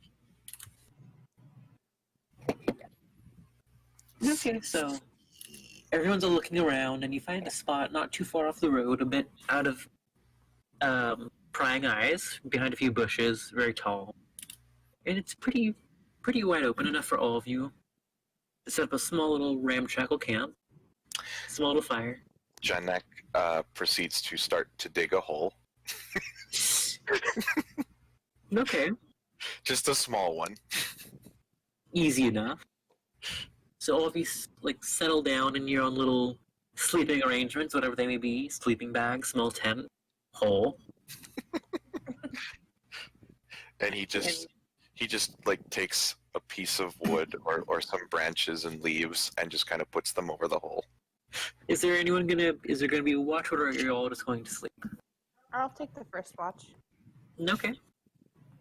You get to roll perception check.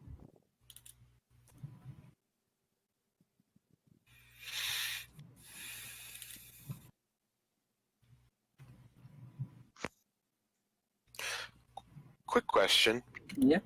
Would the entrance to the thing I'm sleeping in be considered camouflaged because I've put like leaves and brush over it?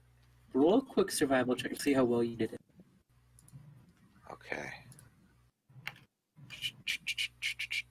14. You're pretty confident in your ability to hide and blend with the natural environment. Okay. So who's taking next watch?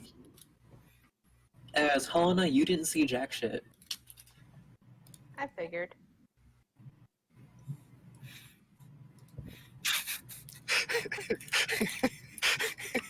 Anybody.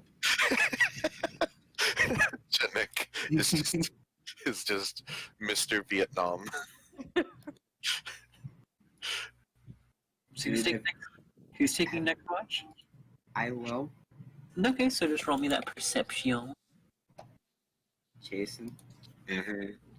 have you ever seen those cutout diagrams of the Vietnam tunnel systems?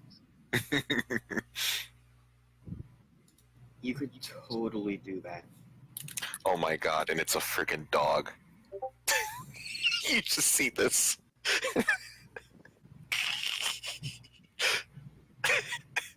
Okay, Oh so God. Ibram, Mm-hmm.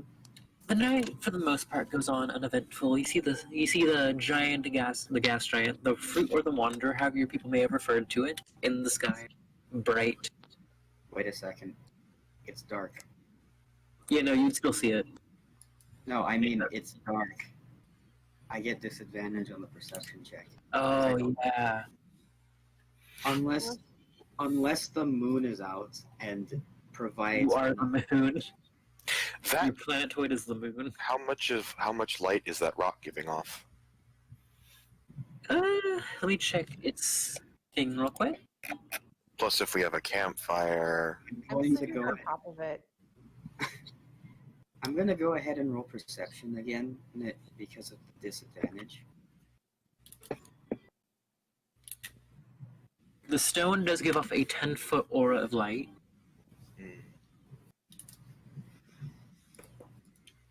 So, on top of the campfire, you would have been fine if you were within the aura. So, I'll keep the 22. So, you do hear the bushes rustle a bit.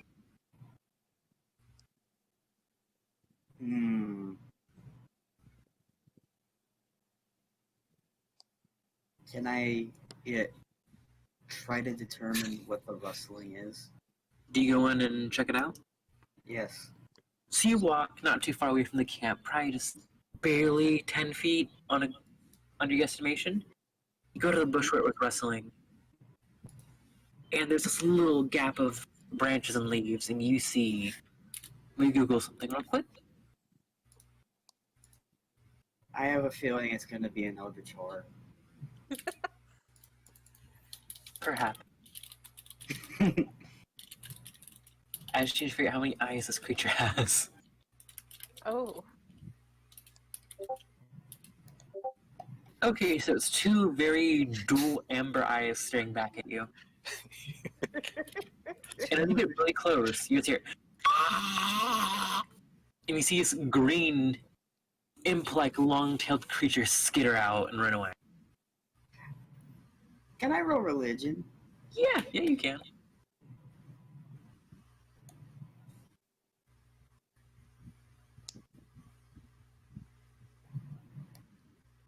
This is indeed an infernal creature. And you can ascertain. Let me pull up the stats.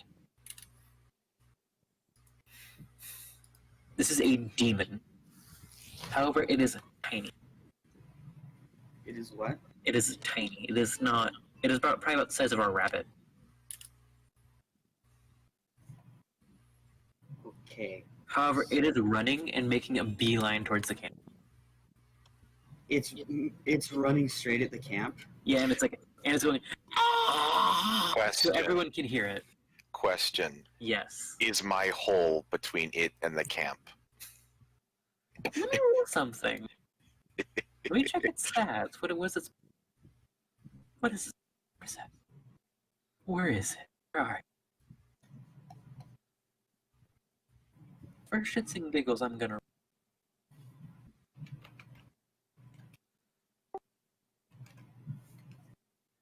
So, Johnny, as you're beginning to stir from your nice and comfortable slumber, you're a pit pat, pit pat, pit pat, pit pat, and it gets really close to your little pit. Then it takes one step on it. The branch, it's not heavy enough to cause the branches to snap. However, it is heavy enough to cause them to move aside. And it plops right on top of you. Okay. Can I roll to try and like grapple and just kind of pick it up? Yeah. Okay. Would that be Dex or Strength? Strength. Okay. If it's Nat one. The duality. It's Of man. always the freaking duality. So you try to grab it. This thing jumps up, kicks you in the face, and propels itself upwards. I get to roll a dex save for hilarity. Question. Can I hear it saying anything in Infernal? Oh, does this thing speak Infernal? if Nope. it is, if it's what I think it is. It does not. And it jumps very gracefully out of the hole. Let me check to see if it has any immunities.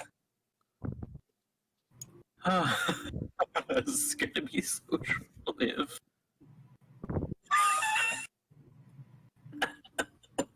And it lands directly in the fire.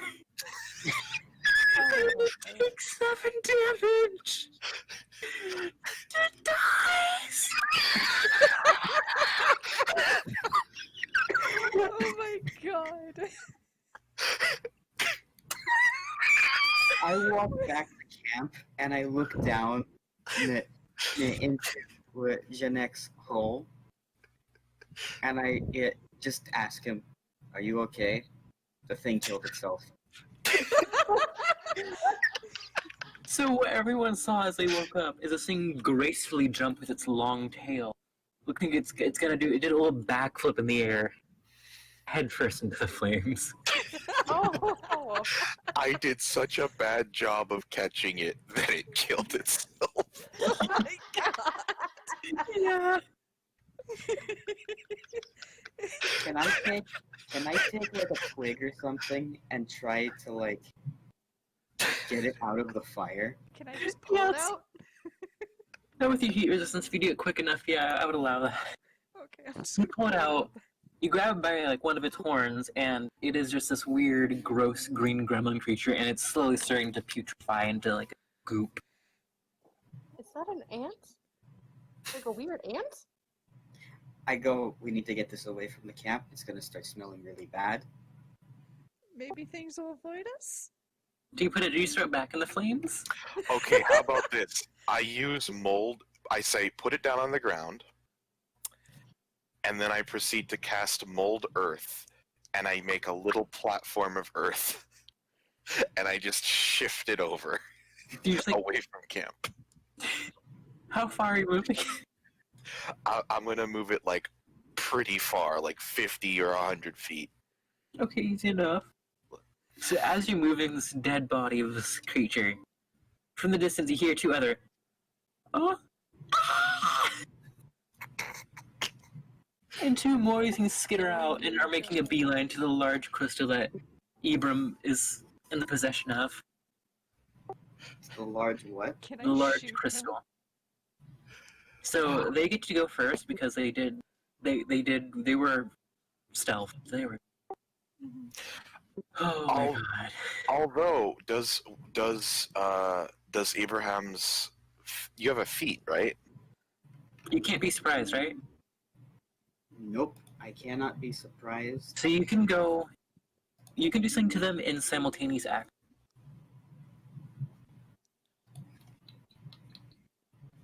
Okay. Oh. I have the observant feat. My mistake. Hmm. Quick to Sorry. notice details of my environment.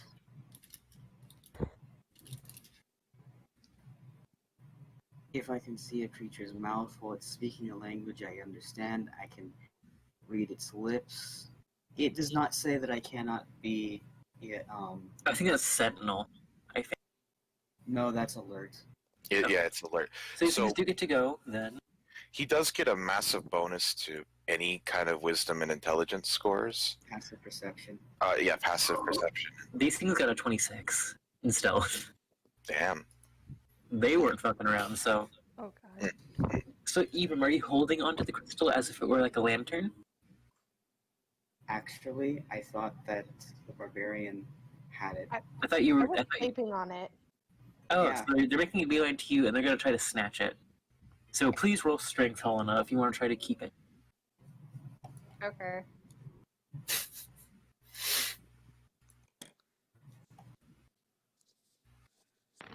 Doop-a-doo.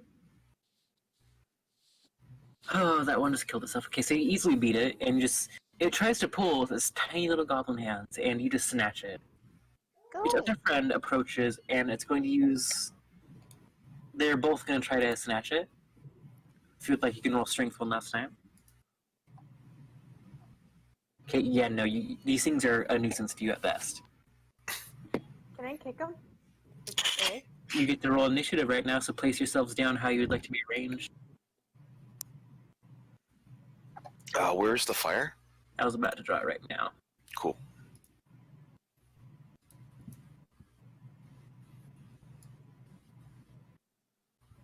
The light goes out to about here.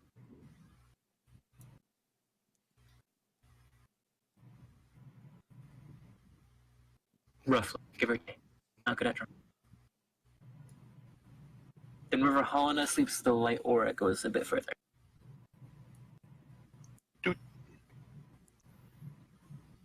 Wouldn't I just be like right by it? So we're the little weird guys.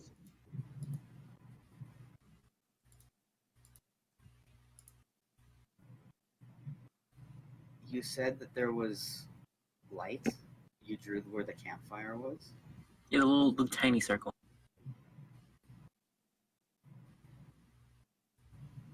I am fucking slow. You drew it in yellow, didn't you? Okay, I forget. Oh, yeah. Give me make it- 1 second. Let me fix my sins. Change it to orange. Should be fine. Is red okay, or Red is fine. Orange is okay. Gold is fine if it's a darker gold. I take it you're colorblind? Yep. rock and roll McDonald's? Rock and Oh god. McDonald's. There we go. Roughly, it's roughly that. Zach, you know Actually, there's a draw shape option, right? Shh. I think you can Trim actually it. change the color of the lines if you click on them as well. We're living with this. It's done. It's done. So, what level does the barbarian wind up getting her advantage on initiative checks? I'm not entirely sure. I know that Grog forgets that he has that constantly. I know I get reckless attack currently, which I'm super excited about. Would you say that was close enough for the hole to have been? 1 second. I'm writing some stuff down. I just put a little hole. Doo-doo-doo. Yeah, it's fine. So, Ibram got 4. I am the slow child. So where's the crystal, please? You're still holding on to it currently. Oh. John, it got 15.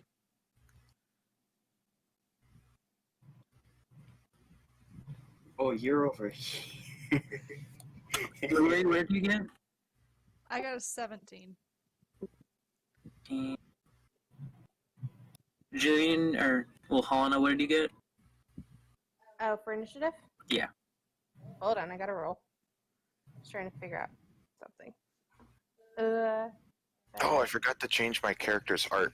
I can actually fix that real quick. 13. Okay. So, combat order is as follows. Muiri at the top, followed by Jonik, Helena, Ibram, and then the two Quazzes as they both rolled 1.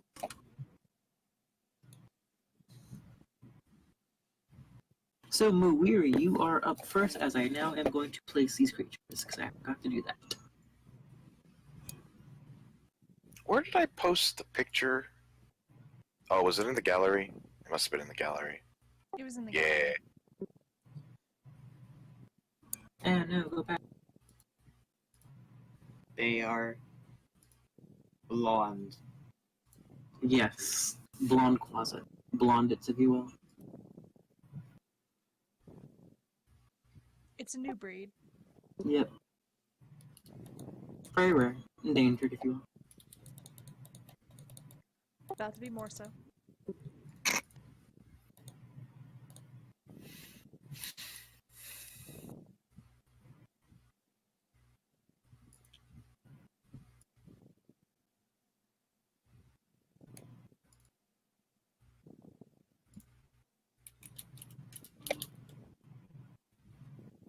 So, Marie, what are you doing? I'm gonna hit it with the Frostburn. Nothing? Roll. And it's gonna be the one to her left.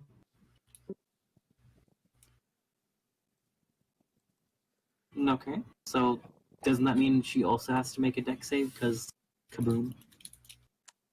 Because she's in within 5 feet, yes. What spell? It's modified ice knife, pretty much. Ah. It definitely hits. Roll damage. I want to roll me that deck save.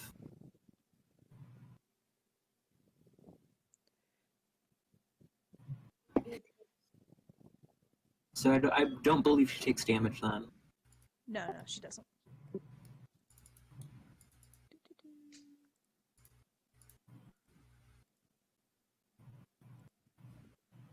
It's a 4 into the other So you one, shoot yes.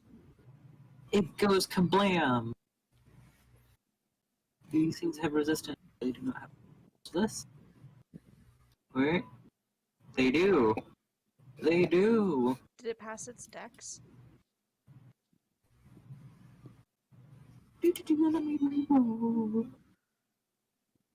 What's your DC? Her DC is a 14.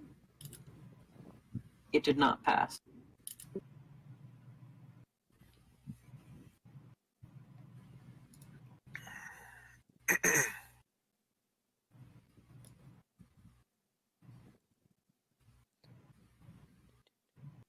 So that'd be 4 cold damage and 7 fire.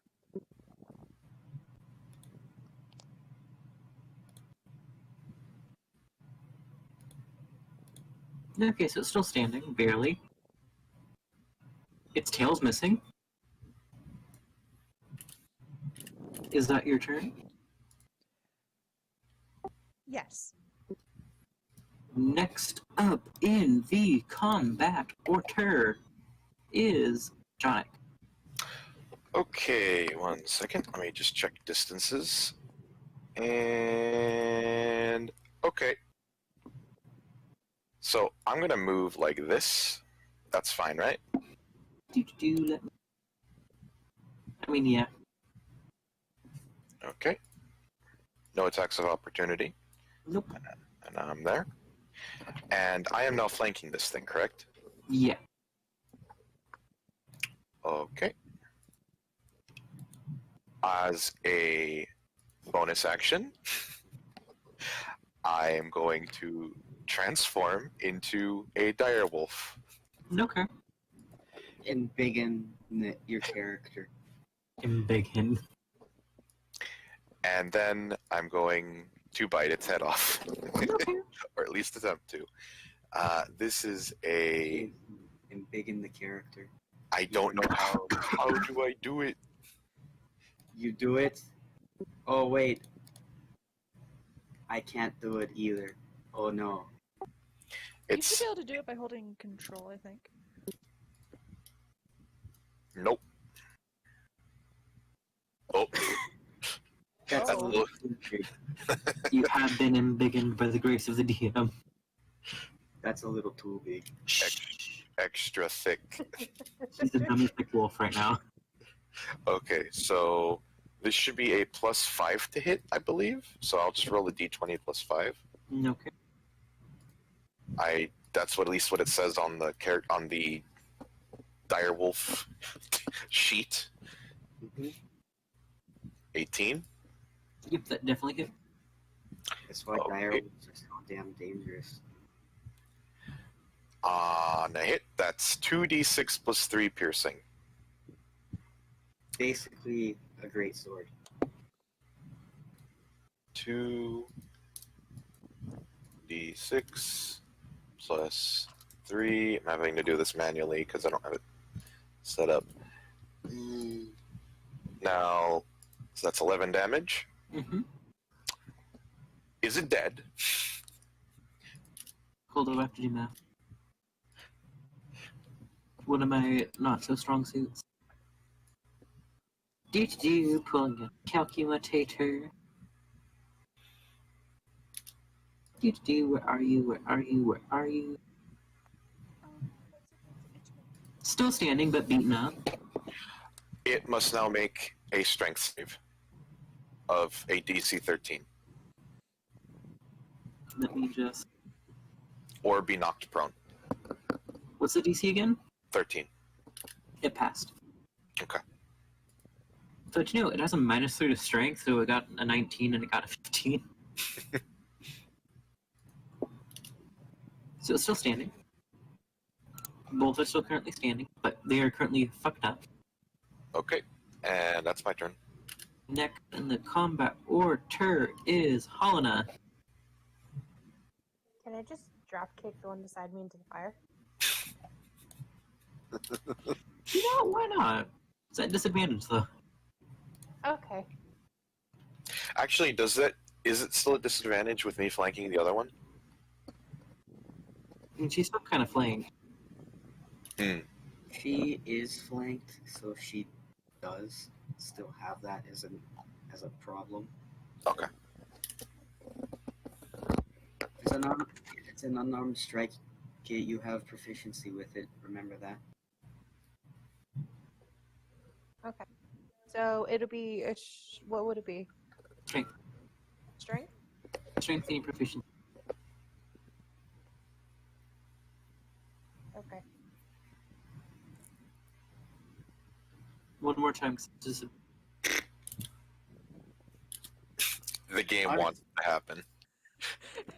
Are you talking to things? oh, The dice are Okay. just like, so I am entertained. damage is 1 plus your strength modifier. So 4. How do you want to do this? Because you're gonna waste it. Go the fuck away and kick it. Do you kick it in the fire? Yeah. So you punt this thing like a fucking soccer ball. All you hear is and it bubbles and sizzles. That one is right there. Turn around, look at the other one, go, you want to fuck with me now? So it is now Ibram's turn. Yay!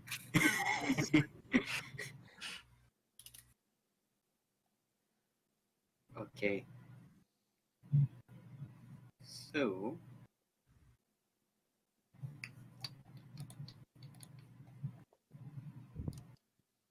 this Hello? boy, since this boy is flanked, I'm just gonna kinda Okay. just mosey on up to him. Easy enough. I'm not gonna wind up getting flanking anyways. So,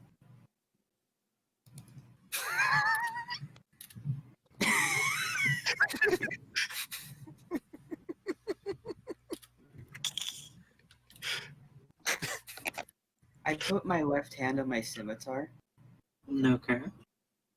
and then I use Primal Savagery with my right hand. Okay. See if you claw this bitch to death.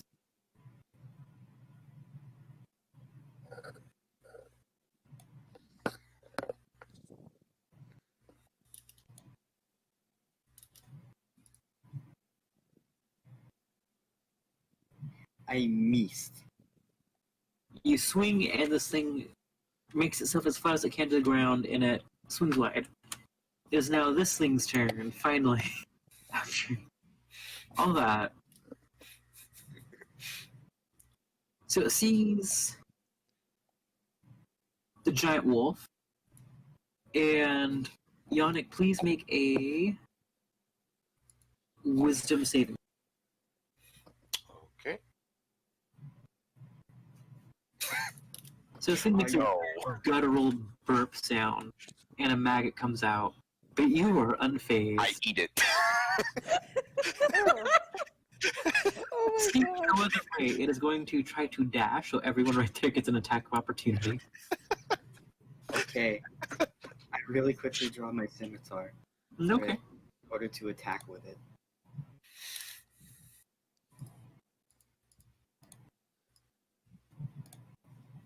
Yep, that hits. How do you want to do this? Because it had 1 HP.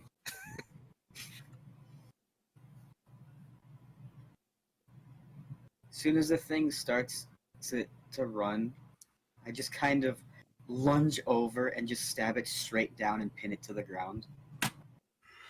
So you draw the scimitar up over your head, then plunge it into this creature.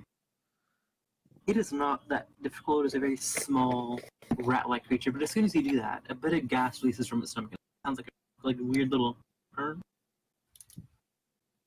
Almost like a weird stomach fart. So, all is still. It appears to there to be no other creatures in the vicinity. These Okay. ones are slowly melting into black goop. I'm going to immediately start working on moving them out of the camp. What's up? Okay, easy enough. Okay. So for brevity's sake, we're gonna say that they're all moved. And I just need 2 more perception checks from, I believe, the last ones are going to be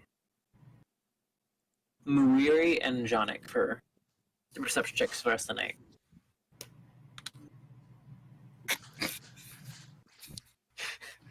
You have advantage.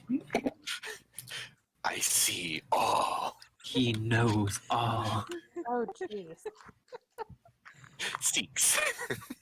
It's No, a but good thing. it's It's a 24. good thing that you got that bad roll out of the way. Yeah. So you're looking around for the rest of the night as everyone slowly goes back to sleep. There's a gentle breeze. It brings with it a very faint, putrid smell, almost of wine. And you follow the smell for a bit. You find this patch of grass slowly beginning to rot and wither. You know the sign. This is a sign that the month of Rotfall is quickly approaching, with less hardy plant life slowly rots away and gives way to new fungal growth. I will be back. Okay, no problem. So, other than that, you find no other thing of note. Muiri, it's now your turn for that one last perception. Yeah. Eh. You find a lunar butterfly and follow it around for about an hour. And then it's now once again approaching dawn. Everyone starts to slowly wake up now, refreshed, From the long rest, you gain all expended charges, spell slots, etc. And do you continue on with the journey? I'm gonna have to go to bed, guys. I don't Okay, know it's no problem. if you're okay with it. Yeah, for it's fine. calling it in now. Yeah. Cool. Good night, y'all. Had a good time. It was It fun. was fun. We have a spider farm and quads are chasing after you guys. When we come back, I'll probably do an arcane check on the crystal. Yeah, you can just do that right now real quick and I can tell you later on. Okay. I could help you with that actually. I have proficiency with it and I have a +4. Then how about I help you instead? Okay, I guess Yannick is going to be the one that does it. You can roll me an arcana check. Okay. So is that with assistance? Yeah, it's you're being helped. Okay.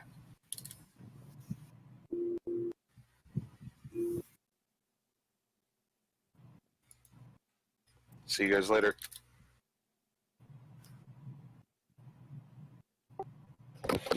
Good night, y'all. Good night. And then Night. there's all you can really glean from it is that it is abjuration-based magic that's coming off this rock. And that's where I'm going to leave it off ominously for the night. Okay. Good night. Good night, y'all. Good night, Zach. Good night, Dort.